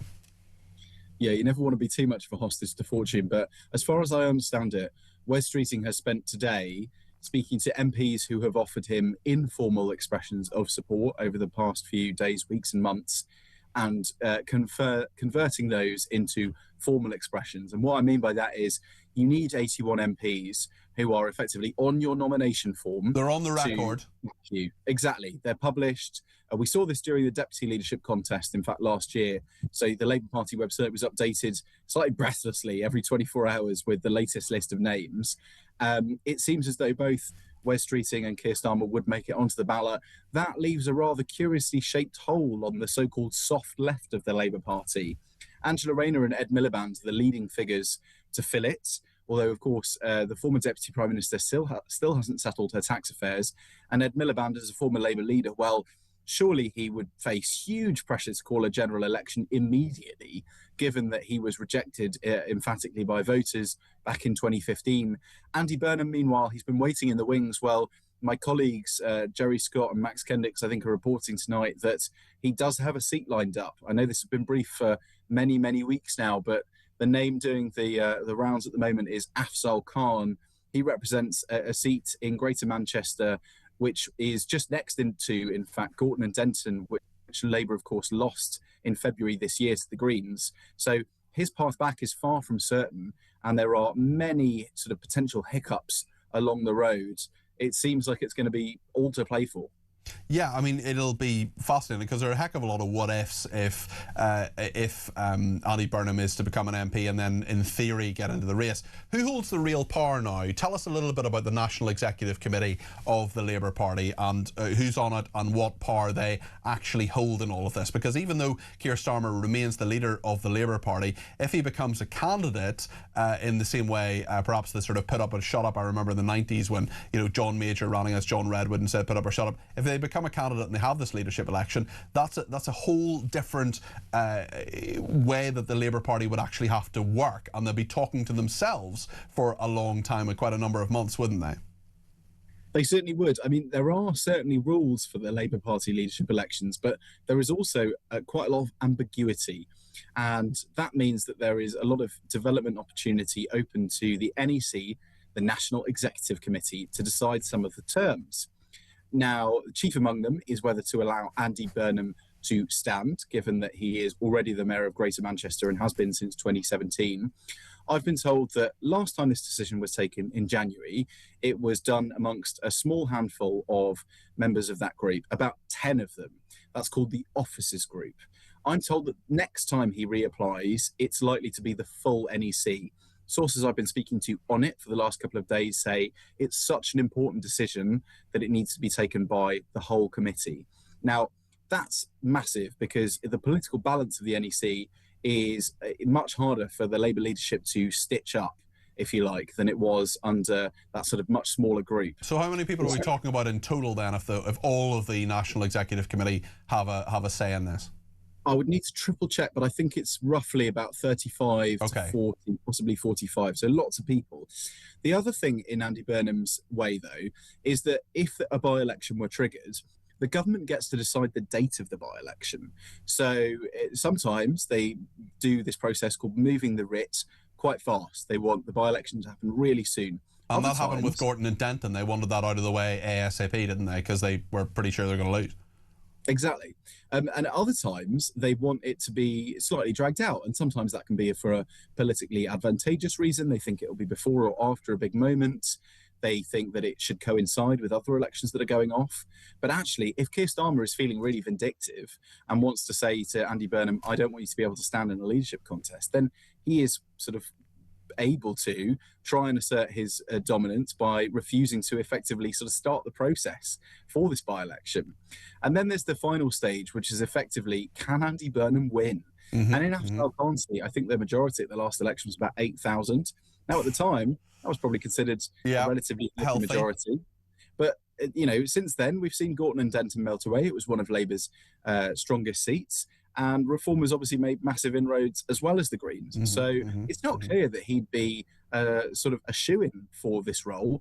And even if he was, it's not clear that he'd be back in time for the contest to actually start. Isn't it good the adults are back in the room and we've got, you know, grown-ups in charge and the quiet and all the rest? I mean, all the things that people said would happen with Labour. I mean, this is just giving me echoes of the kind of craziness that I lived through as a special advisor a number of years ago with the, you know, Theresa May, Boris Johnson, Rishi Sunak, Liz Truss kind of nonsense that was going on. Labour does things in a slightly different way, but the chaos is there. It's fascinating that you have a Prime Minister who has such a large majority but is so weak. What do you think he does? Does he fight this, do you think, or does he gracefully say, actually, I'm going to withdraw, and by the way, I'm endorsing, I don't know, Angela Rayner, Ed Miliband, whatever, anyone but Wes? It seems as though Keir Starmer is going to fight on. I mean, there have been 112 Labour MPs who signed a statement supporting him. I've reported that 3 of those say they weren't actually on the statement, they didn't agree to sign it. But to all intents and purposes, Keir Starmer should be able to get 89 MPs who would support him, but he will make it onto the ballot paper regardless. I mean, but you're right to raise the point about the risk of chaos. I understand that the Prime Minister held meetings tonight with senior ministers and effectively said to them, Wes Streeting, we can't let Wes Streeting win. He said that a leadership contest would tear the party apart and it would spell disaster for the country, because he argued that it would basically usher in Reform UK. Now, number 10, I think, dispute that the Prime Minister referenced Wes Streeting by name, but I don't think they dispute the sort of overall tone that was relayed to me by 3 ministers who were in those meetings this afternoon. And again, it does risk looking as though Labour is going through the same machinations as the Conservatives. I was speaking to one really senior special advisor under Liz Truss today who said that it was effectively giving them flashbacks to the episode in which we lost 49 days. And there's also no guarantee that this is going to end harmoniously. I have lots of Labour MPs on the so-called soft left of the Labour Party messaging me and effectively accusing Wes Streeting of fomenting and agitating against the Prime Minister for months, trying to pursue a quick contest because it suits him over Andy Burnham, and saying that he will last shorter than Liz Truss if he tries to launch a leadership challenge as soon as tomorrow. So I think things are going to be far from happy even after the results. Very, very interesting point. Just one other story circling around today, that is on Nigel Farage and this £5 million donation that was given to him before he became an MP. What's going to happen with this standards inquiry?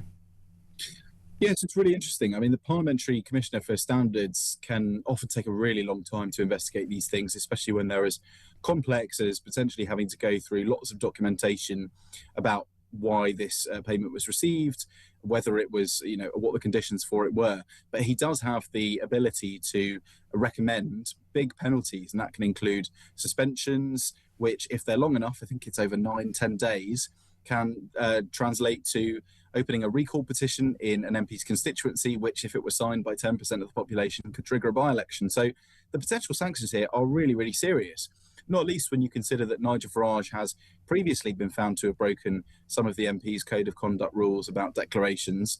So it's potentially very difficult for him. Obviously, Reform UK say that he took this money before he decided to stand at the election, and it was for his own personal security, i.e. they didn't need to declare it as a sort of political donation. But nonetheless, I think it will be a very unwelcome move by the Standards Commissioner, which will hang around his neck for some months. Although, given how Nigel Farage has sort of played Parliament, you know, he sat in the public gallery during Prime Minister's questions at points, he's done radio interviews during Prime Minister's questions, he's someone who a suspension from Parliament would actually be a bit of a boon. I often feel, and I wonder if you do too, that Farage is almost lost in Parliament, lost on the green benches, when actually if he's making a speech or doing something a little bit different, he makes perhaps more of an impact. So given the disruptor nature of Nigel Farage, is a suspension actually going to perhaps even play into his hands if it happens? Of course. I mean, he's been so much of a figurehead who's rallied against the establishment, who's suggested that, for example, he should get more questions at PMQs and that Reform should get more sort of opportunities to respond in the chamber due to, of course, its significant lead in the polls for the last year. And it is obviously also to their benefit sometimes slightly Reform's kind of absence from the Commons chamber, because you hear about Conservative MPs who say there's so much time taken up on the sort of back end of Parliament stuff, things known as like public bill committees and private bill committees, which just take days and days and days of time away, scrutinising legislation very closely, working on it intensely. Reform MPs largely aren't sort of bound to those structures, which means that they can go out and campaign and effectively use their personalities, which is what makes them so appealing and attractive to some voters, to try and sell their message. So I do think you're right there, that there's an element to being the outsider that actually benefits Reform and that they do like. Okay, Aubrey Allegretti, thank you, Chief Political Correspondent of The Times, and he was reporting exclusively on Streeting revelations earlier today. You can read what he has to say. Tomorrow, I am very much looking forward to speaking after the break to Harry in Lincoln, who's a new caller, and particularly Jackie in Oldham, who I haven't actually caught up with in a little while, and Jackie always has pure common sense. I'm fascinated by what she thinks about the King's speech, so we'll talk to her and our new caller Harry, and a few others I'm sure as well, and get your calls, texts, tweets and messages after the break. 0344 499 1000, the number to call to get your voice on the air. Stay with us.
Is facing its gravest test in decades, and the royalty from Talk is your front row seat.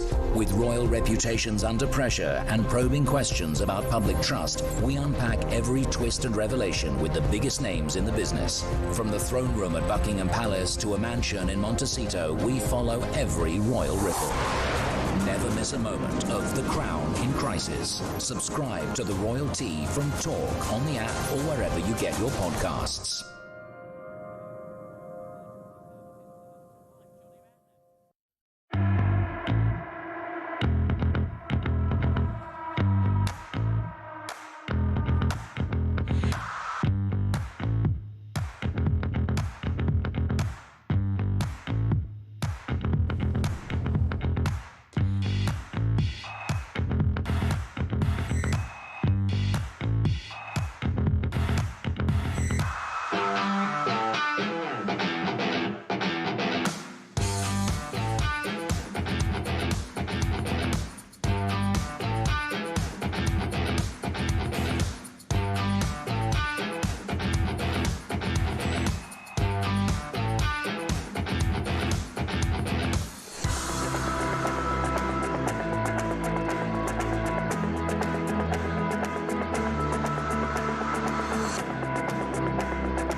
Across the UK, on DAB+, on your smart speaker, on your smart TV, and on your side. This is Talk. Harry is in Lincoln and has given me a ring on 0344 499 1000. Harry, you're very welcome to the programme. I know you're a new caller. We're going to go to Jackie in a second, who's rung us many times and always has lots of common sense. What would you like to say this evening, Harry? Welcome. Well, where do I start? Wherever you like. Well, what really annoys me is, you know, these politicians, it doesn't matter what party they're from, they take the people as, well, the only word I can put it is mugged. I mean, I'm a lorry driver, and there's loads of other lorry drivers. We work between 40 and 60 hours a week, and we're paying our taxes, we're putting the money in, and we just don't see anything coming back from it. It's like I feel like I'm paying for everything around me, My roads in Lincolnshire are terrible, potholes. I'm not interested in Starmer. I'm not interested in Miliband, or Kerry Bainall. I want my roads sorted out. And that is a perfectly, that is exactly, again, a little bit like Dave earlier on this evening, talking about just the basics. Just give us the basics. Yeah, Harry, just have roads that don't have potholes in them. What am I paying for? Yeah. What are we paying for? I know exactly how you feel. Especially when it comes to, you hear all this stuff about councils. Just had a big council election. I know in Lincolnshire there were some that weren't, some councils that weren't up for election. But you say things like, it's up to the local council to sort the potholes. It's up to them to collect the bins and have a nice area and make sure. We just want our lives sorting. I'm not interested in world politics. I just want my life sorted, if that makes sense. It makes perfect sense. It makes perfect sense. Is there any politician you think can do that? Look, the only way I will put it is we've had two parties, Labour, Conservative, for the last since the Second World War. Yeah. All I can say is give another party a chance. I'm not saying Reform will do it, but I'm willing to give them a go. Okay, sure. Harry, just for one reason being, the other two have done nothing for the last 60, 70 years. Great first call, Harry. Don't make it the last one. You give me a ring anytime. Jackie in Oldham. Jackie, I'm delighted you've given us a call this evening. I'm sorry to keep you waiting. I know you've been on hold for a little while. It is great to talk to you. I'm dying to know what you think of where things are at the moment, because we haven't chatted in a little while. Tell me give me the Jackie wisdom, Jackie. Hi, Peter. Hiya. I have to say that really it's an absolute mess that we're in, isn't it? Yeah. We've got the public that are rejecting the government. We've got the government that are clinging, Keir Starmer that's clinging Certainly. on. We've got a King's speech, which I found absolutely terrifying, in as much as the right to jury trials will be restricted. Digital ID, I'm sure you weren't too happy about either, Jackie. No, I wasn't too happy about digital ID. Also about being dynamically aligned to the EU, so that we will have their laws in UK law without our parliamentarians being involved. And it just seems that everything is falling apart and nobody is seeing what the general public is seeing. We are paying far more taxes than we've ever had to do, but the money isn't producing better services. There's something going radically wrong. And that's exactly the point that Harry was making a minute ago. Dave made it earlier on, saying we are paying, the official way to describe it is the highest burden of taxation as a proportion of what the country makes since the Second World War. Very, very high taxes. And when you take out things like national insurance and other contributions, there are many people who are, basically, not quite, but basically half their salary is going a lot of other people as well. And so many people not contributing. Now, if they're disabled or whatever, that's fine. But we don't seem to have jobs for our young people. Big, big issue. And what does Keir Starmer say on Monday? He says, we're going to extend a scheme from the EU, which brings young people from the EU over here so they can apply for jobs in our country. I mean, it's just totally tone deaf. And I think, Jackie, and I'm fascinated as to what you think, that result from that local election, nearly 1,500 councillors gone from Labour, nearly almost exactly the same number up from Reform. I know it's not quite like for like, but if that doesn't send a message, what does? And he says we need to end the status quo. He is the status quo. Absolutely. I mean, Labour is the establishment, because in every institution you've got left-leaning people that are running the country. So I don't understand. It feels to me like this political class, and I'm not saying everybody, there are some good politicians out there, but this political class reminds me of Louis XV and Marie Antoinette when she said, "Let them eat cake." Right. They are so far removed, disconnected from your life, from Harry's life. Yeah. And I know exactly what you mean. I mean, would you put Farage and Reform as part of that political class, or do you still have faith in them? I still have faith in them because I've been at the grassroots level and I've seen ordinary people wanting to step forward and make change, and that's what I believe in. I believe it is a grassroots movement, and I believe that this country doesn't need tinkering around the edges. It needs radical change. You know, like our economic orthodoxy that we have in the Treasury. This is why the country has never produced growth, and why, you know, our living standards are falling. There's so many things that need unpicking and starting again, and it needs somebody with real vision, real clarity, courage, and the wherewithal to have the conviction to carry these things through. And that is the only people that I can see doing it for this country. Jackie, wise words as always. Jackie and Oldham there. Lovely to talk to you, and I'll speak to you again before too long. Harry and Lincoln also made some really, really good points there. I've had some fantastic callers this evening, old and new. You know, it was Dave's first call. It was Jackie's. I don't know, Jackie's called us numerous times, and it's always good to hear from her. And I mean, there's so many people who have so much to say, and if you're one of them, please do give us a ring, 0344 499 1000. On digital ID, Melanie says, when a person queues up in a chemist to collect a prescription, confidentiality is breached straight away. Patients are expected to confirm their name and address vocally in front of other customers in the queue. It is appalling, even if you hand over a piece of paper with the relevant name and address on it. An old woman will deliberately read it out in a loud voice. It is done deliberately for no specific reason. So what hope is there for digital ID to be used by others with respect to confidentiality? Not much, I think, says Melanie.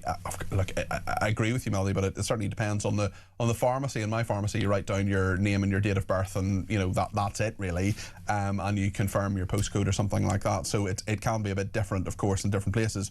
Tanya says the state having all our personal information in one place for digital ID puts it all at risk of a foreign enemy working hard to hack the system and access it. It won't be hard given our lack of funding and common sense in government. It's a no from me. Tanya, I think it's a really, really good point. And I mean, we look at the Afghanistan leak, for example, all that different information that put loads of people in great peril of their lives. I just don't think the state is that. It's not that I'm really, I suppose, that worried. I mean, I am pretty worried actually about them putting all the data together and the metadata, which then connects everything and then tells, you know, the example I give is, you know, I don't want my doctor knowing how many cans of Diet Coke I drink. But that's not the point. The point is that the data can leak and it can be accessed by other people. And I mean, that's often the case when you see websites. I'm sure many people watching and listening to this program have got those emails saying, you know, your data's been breached, change your password or whatever.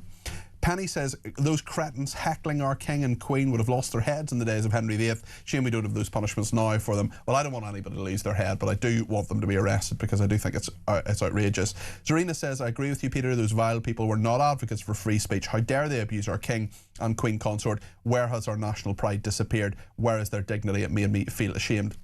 Nanny says, I think it was vile what happened to the King and Queen. They should be arrested and charged to show it's not acceptable for that sort of behaviour. We will not tolerate it, but again, it's showing they just don't have respect for our wonderful monarchy. Wendy says, this coup just demonstrates how out of touch Labour is. They clearly don't realise they'd be wiped out in elections, because if they did realise, Wes Streeting would have got a strategy and allies already instead of scrabbling around with last minute meetings. They should all watch Talk, and that might give them some idea of why we all hate them. I think that's a fair point. More viewers for Talk, more listeners, well up for that. David in Worcestershire says, I don't understand how being a populist party is a bad thing, a slur against a party. Surely being popular is about understanding the electorate and getting things done what the electorate want, hence becoming popular with the people. It's as though doing what is popular is wrong. Make this make sense, says David in Worcestershire. Look, I don't think there's anything wrong with being populist either. It's a different thing to left or right, and I think we do talk about left and right too much. The Green Party is to some degree very left-wing, but Islamism, I would say, is actually a basically fascistic idea, which in itself can be seen as left or right. Reform UK, are they right-wing? They're right-wing in some things, but then in other things, they're really not. It was interesting that Kemi Badenoch said that it was Corbynism with a union flag. I don't agree with that analysis, but certainly there are policies within Reform UK that are pretty left-wing, for example, on the two-child benefit cap, for example. So, David, I think you make a lot of sense. Just on callers, Angie's been in touch, and this is just a lovely message, and I do get some really, really nice messages from people, and I really appreciate it. Lovely woman sent me a card today, very kind, with details about her cats, which was lovely. Angie says, I would love to be a new caller after messaging for the last 5 years, but I have acute anxiety, unlike the mild anxiety most people declare. If I ever managed to call, it would definitely be to you, Peter, as you always read my texts, and we both have a love of cats. Well, Angie, if you ever do feel you want to come on the air, you're more than welcome, and we can have a chat, and I do wish you well with the struggles you have, because having, taking pills every single day as I do for anxiety, I know it is not fun. Dee in Chesterfield says, why do those clueless protesters bellow at the king about the Palestinian state? What do they think he's going to do? Wave a magic wand, give them what they want? He's a constitutional monarch, not the Wizard of Oz. Loads more to discuss. We'll talk to Jonathan Sacher-Doty in just a second, the writer and broadcaster on Israel making it through to Eurovision. Hooray! I will be voting for them, absolutely. Because you can't vote for your own country, I would be doing that, but you've got to vote for another country. Unsurprisingly, quite a number of people not happy, because guess what? Israel's always wrong. Except maybe if we apply a little bit of critical thinking and a little bit of analysis and a little bit of intelligence, as Jonathan is about to do in just a second, we'll find out that there's a heck of a lot more to it. Stay with us here on Talk.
Across the UK, on DAB+, on your smart speaker, on your smart TV, and on your side. This is Talk. Thank you to everybody who has been in touch, including Mike in Milton Keynes, who says today with the opening of Parliament was like watching the soap opera episode of an episode of Crossroads. Gosh, you're showing your age there, Michael.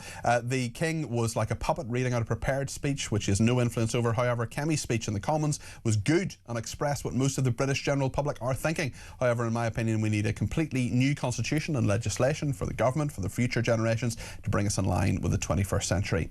Robert in Chipping Barnet says, Peter, the humorously named Parliamentary Standards Committee suspends Farage, then Labour call a general election, says Robert. Well, I could obviously stand in that general election. I'm not sure they're going to suspend him. It'll be interesting to see what happens with that. The £5 million donation was made before he was an MP. He says it's nothing to do with his political career. The Standards watchdog may say that Nigel Farage should have declared it or not. He says he's taken legal advice. I watched an interview with him the other day on this as well, and he didn't seem to think it was a big issue. Others may disagree. Andy in Glasgow says if Labour elects Al Cairns, the Defence Minister, Minister as their leader. I will vote for them for the second time in my life, says Andy in Glasgow. Well, thank you for that. I want to talk about something slightly different. We haven't really talked about this on the programme this evening, but I'm going to talk to Jonathan Sackert-Doty about the Eurovision Song Contest, because Israel has qualified. Hooray, well done, Israel. And this is the song Michelle during the first semi-final on Tuesday night. But in Austria, he was given a mixed reception. Noam Betan, who is the singer, with some of the audience shouting and booing during the song's quieter moments. Footage shows two protesters, one with a Free Palestine slogan written on his chest, and the crowd close to the stage with at least one demonstrator being dragged away. And apparently there are two tubes of glue on the floor and a handprint on the barrier. There are clearly some protests there, and there are a number of different nations that have been eliminated, and others that are actually just boycotting the Eurovision Song Contest as well, because Israel is taking part in it. Let's hear what Jonathan Sackert-Doty, the writer and broadcaster, has to say about this. Jonathan, great to have you on the programme this evening. Just bring us up to date with this story. Well, in terms of Eurovision, you know, it's always a festival of high camp and drama, but there is also... No, sorry, I haven't asked you on to talk about the Labour Party. Can you stick to the Eurovision Song Contest? Sorry, is that okay? Yeah, well, or it could be the Greens even these days. Well, indeed. But yeah, no, well, I think the Eurovision at least doesn't have an Islamist act, as far as I'm aware yet. But I think that the Eurovision story is an interesting one, because you know there's all this pressure to exclude Israel from some countries. I think there are 5 or 6 or 7 or something who are actually boycotting the entire contest this year because they don't want to take part if Israel does, and Israel then got through this semi-final. I have to say I'm not a big fan of Israel's song. I don't quite understand why it's mostly in French. Nobody wants to hear more French than they really need to, I would have thought. But I'm still voting for it, Jonathan. I'm half Italian. I quite like the Italian one, so I'm undecided. But let's say what's interesting about it is that, I don't know if you saw this New York Times article. The New York Times did this very sort of po-faced, serious piece that was like an investigation into how Israel tried to manipulate the Eurovision Song Contest in previous years. And apparently they spent a lot of money on Google ads to try and persuade people around Europe to vote for the Israeli entry up to 20 times, because you're allowed to vote up to 20 times. I'm not sure why you're allowed to vote up to 20 times, but those are the rules. And so it was this whole kind of hatchet job on Israel, suggesting that they'd somehow manipulated everything by doing that. And that's why the phone vote last year, for example, was so different from the jury votes. But what the New York Times kind of missed out there, and it's typical of these stories about Israel, is they missed out that actually Israel did this in reaction to exactly these kinds of boycotters and protesters and jeers, because I think they felt that they had to try to redress the balance. And in fact, all they were encouraging people to do, according to the Times article itself, is to vote the maximum number of times that's allowed individually. So effectively to use the rules as they're meant to be used. And I will also say that, bearing in mind the Jewish or Israeli diaspora around Europe is minuscule, the idea that this could actually have particularly swayed the vote is bizarre. Ireland's Jewish population is about 2,500 people. Yeah. Spain's Jewish population about 40,000 in a country of 47 million. And both those countries, both viciously anti-Israel countries at government level and at broadcaster level, both of them gave Israel 12 points from the public in 2025. And so it really goes to show that I think this is a storm in a teacup. So I'm pleased to say that the contest should remain as political as it always is, because it is always political. There's always different countries arguing with each other and voting for nearby neighbours or places where they have a diaspora population vote for them. But the line should be drawn at where it's bullying and intimidation and trying to have people removed from the competition rather than just letting it play its course. You know, it's not meant to be a bunch of songs played for the first time on the night with no mention of who's singing them or what country they're from. That would be really boring. So I think we know it's political. We know that there's lots of campaigning going on, whether it's from record labels or countries themselves to try and promote the songs. And that's all part of this festival. So far, so good. Israel got through. It's still in. Last year, they did pretty well. Let's hope for their sake that they do as well as they can with their song. Becca's been in touch and said Israel shouldn't be in Eurovision, nor should Australia. The clues in the title, Eurovision. I mean, that is... There is a point there that I will agree with. But I mean, sorry to be a Eurovision geek, but it's just because they're part of the European Broadcasting Union, which they are a member state of, and they qualify with a public broadcaster like the BBC, all of that sort of stuff. Yeah. That's why they're involved. You're right, they're not European. Yeah, it also is just, I mean, if you start looking for absurd things to do with the Eurovision Song Contest, we're going to be here for some time. Speaking of utterly absurd people and horrible people, I just want to play this clip again of the King and Queen being heckled by these ghastly pro-Palestinian supporters today. Let's see what happened at the state opening of Parliament.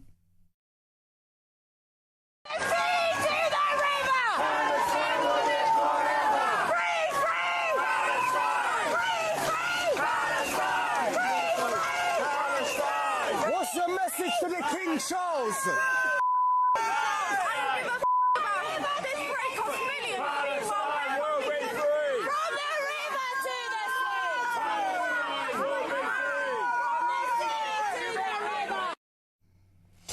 What do you make of that, Jonathan?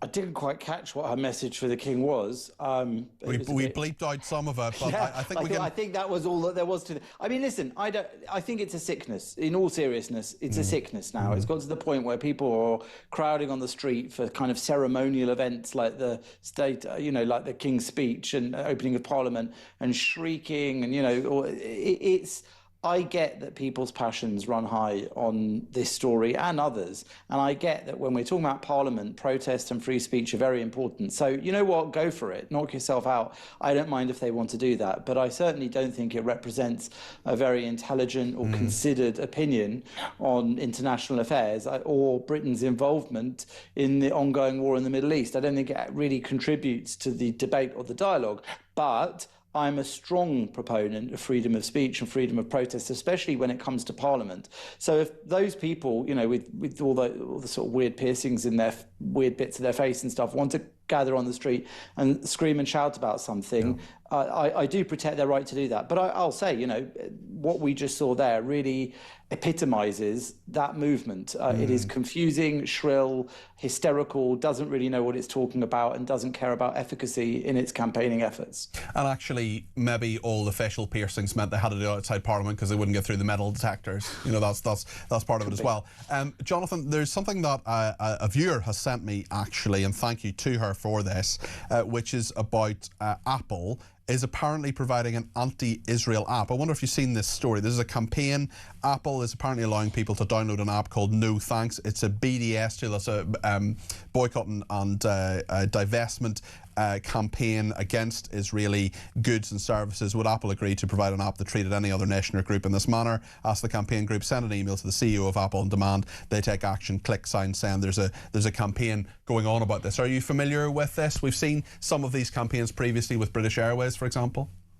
Right. I mean, I've seen a little bit about this, and all I'll say is that the whole campaign that they called BDS to boycott Israel has been spectacularly unsuccessful. I mean, it's certainly created a very big PR noise over the years, and when it came to October the 7th, they laid the groundwork for this demonization and villainization of Israel, partly with that movement. But it certainly doesn't seem to have done anything negative to Israel's economy. Israel's economy has actually done really well over the last 2 and a bit years since the war started. It's carried on doing very well. And I just think, again, it's about what your intentions are. I personally look at campaigns like the boycotting of Israeli goods, and I say I protect anyone's right to choose what they do and don't buy.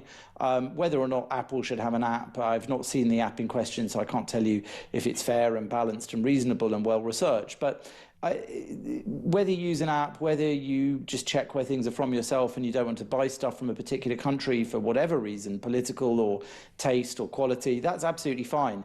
But what this movement is, like so much of the so-called pro-Palestinian movement in the West, it's not actually about personal choice. It's the opposite. They're trying to bully other people into not having personal choice. So if you or I wish to buy something from a certain country and they don't, that should all be fine. But when I get bullied for it, or when they get in the way cafe, or when they trash a shop, or when they try and make apps which deliberately, smear or slur certain countries, when they try and put that sort of pressure on, that's removing other people's choice, and I'm definitely not in favour of that. And also, if we were meant to boycott Israeli goods, they wouldn't have made salt beef sandwiches just so delicious, Jonathan.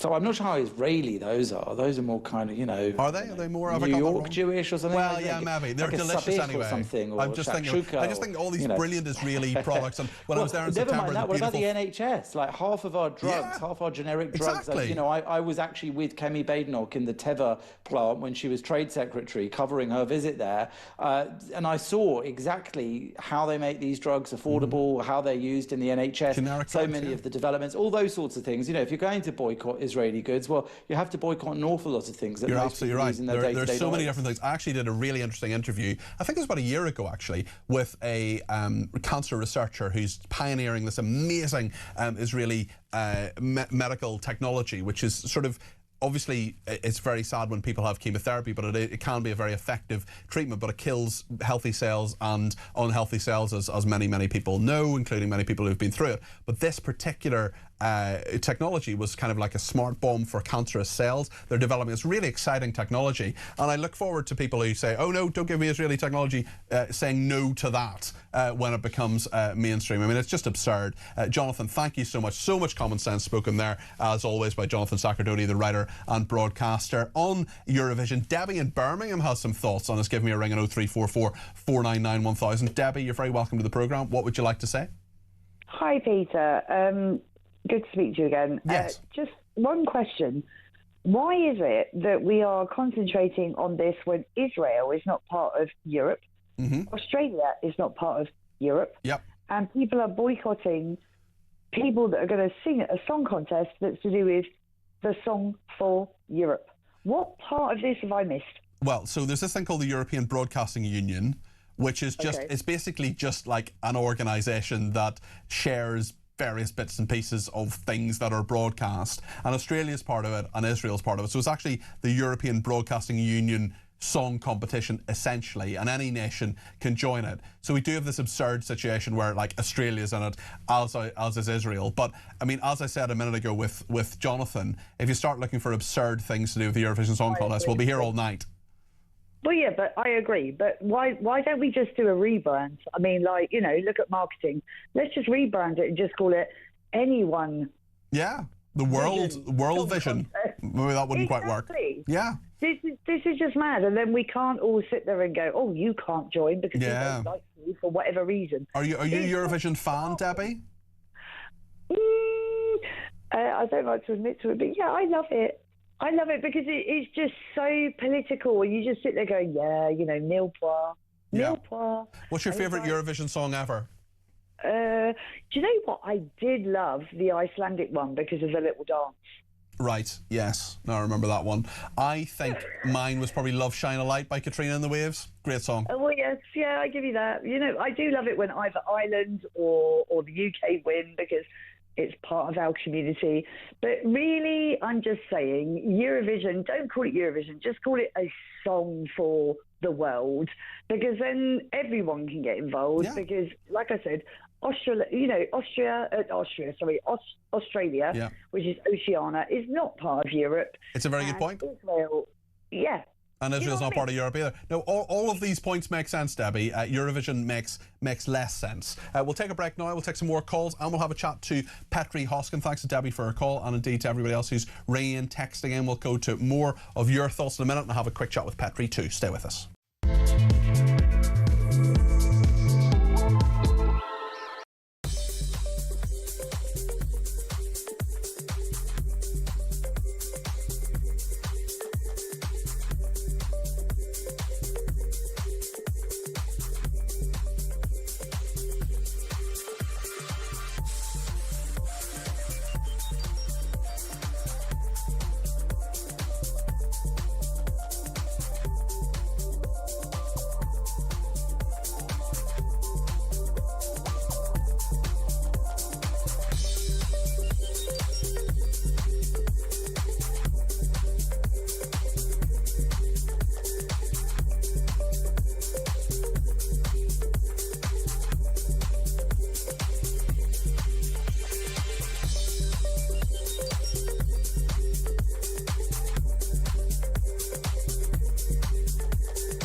Crown is facing its gravest test in decades, and the royalty from Talk is your front row seat.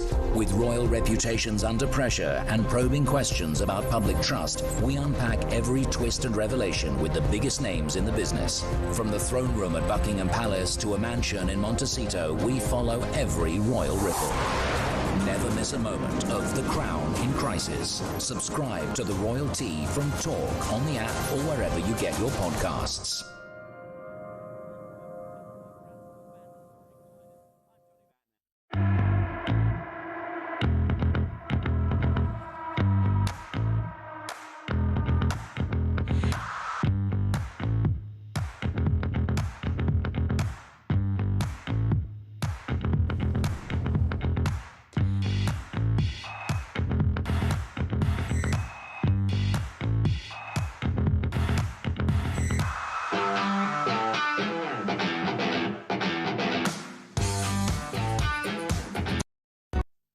Across the UK, on DAB+, on YouTube, on your mobile, and on your side.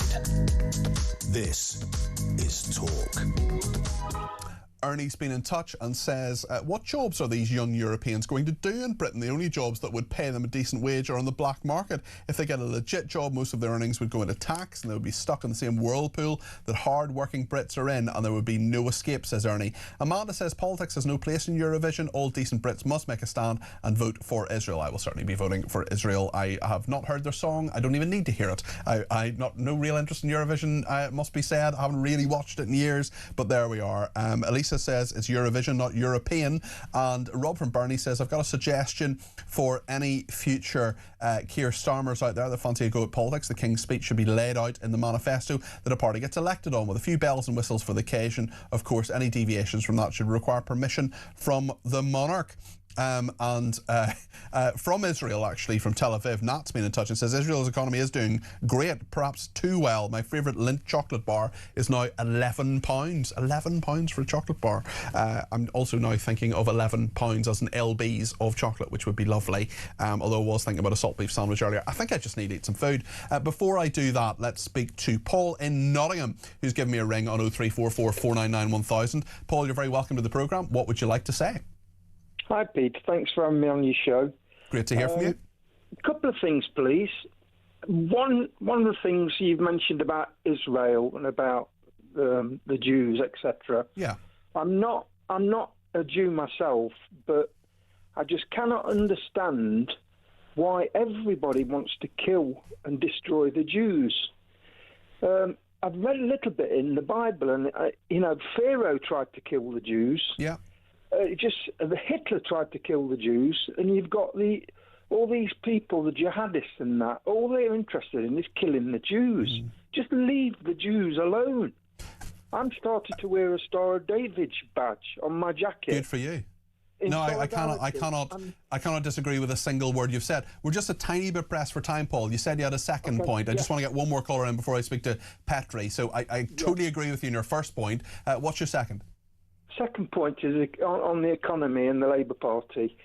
The British people have given a clear message to the Labour Party that we don't want them. They're ruining the country. They're trashing the economy. And one of the important things is that they've never mentioned anything about the illegal migrants crisis. Now, if I was an ISIS terrorist and wanted to come over and get myself in a terrorist cell, I'd come over on a small boat, I'd dump all my documents, I'd disappear, I'm allowed to walk round, I'm allowed to disappear and join a terrorist cell, wait until the bombs start going off. Yeah. And then we've had some of that already, Paul, and it is really, really worrying. Really good points from Paul. Thank you. Do ring again. I'm sorry we haven't had more of a chat, more time to chat. I just want to get Chris and Epsom in before I speak to Petri Hoskin. Just briefly, Chris, you're very welcome to the programme. What would you like to say? Yeah, I know you're pushed for time. I'll be quick. I think the 24-hour news cycle has gone to 24 minutes. 24 seconds. Yeah, I was interested when Millipede didn't show for 2 weeks. He kept quiet. And I went on a well-known gaming site, and he was 11-1, so I chucked some money down on him. He's now 9-4 favourite. I did manage to grab a bit more at 6-1. And the woman that owns that particular betting site is the richest woman in the country. Right. By a country mile. Do you think Ed Miliband's going to be the next Prime Minister? Yeah, I do. I think Starmer's done a deal with him because it's not the left wing of Labour and the right wing of Labour. There's not two parts to it. There's the globalist part, and Miliband and Starmer are joined on that at the hip. And I think he's not gonna let Andy come down. They're gonna go for it tomorrow. And I think I think Starmer's not even going to put in a full effort on it. He's going to tell some of his people that back him to back Millipede. He's done a deal behind the door. I think with Ed Miliband, that is not outside the realms of possibility, and I think you make some really, really good points there, Chris. Thank you for them. That was Chris in Epsom there. Really good show tonight. Really excellent callers, particularly. So thank you. I've learned a lot. I always do, and I'm going to learn even more on my way home when I'm listening to Petri Hoskins' show. What's coming up on your show, Petri? Lovely to see you. Oh, lovely to see you. But Ed Miliband, please. If Ed Miliband becomes the Prime Minister, I think we just all go home. I think we all just get on small boats in the other direction. I mean, I'll skip her. I'm quite good at that. So right. Okay. I can get us there. Yes. Get us out of Dodge. Of course, we're going to be looking at the King's speech. I was horrified to hear about digital ID. Thought that had been put to bed. Yeah. So we're looking at some of the things that are in the King's speech and whether we. I mean, it just was wishy-washy, wasn't it? There was nothing new in there. The King sounded bored. He looked really tired and old, slumped on the throat. I just couldn't believe it. I just thought, this has got no energy. He didn't strike me as if he wanted to be there, particularly. No, absolutely fuming. I've been drawn into the politics. Yeah. Fuming he was, and that's why he performed the way he did. I'm absolutely sure of it. So we're going to be looking at that. We're heading to Taiwan. Literally got a great correspondent in Taiwan because of that meeting between Xi and Trump, and just trying to find out really how Taiwan are feeling about this, because they know they're going to be dumped, right? They know that Trump is going to say, you can do what you like over there, I don't really care. So we're heading to Taiwan to talk about that.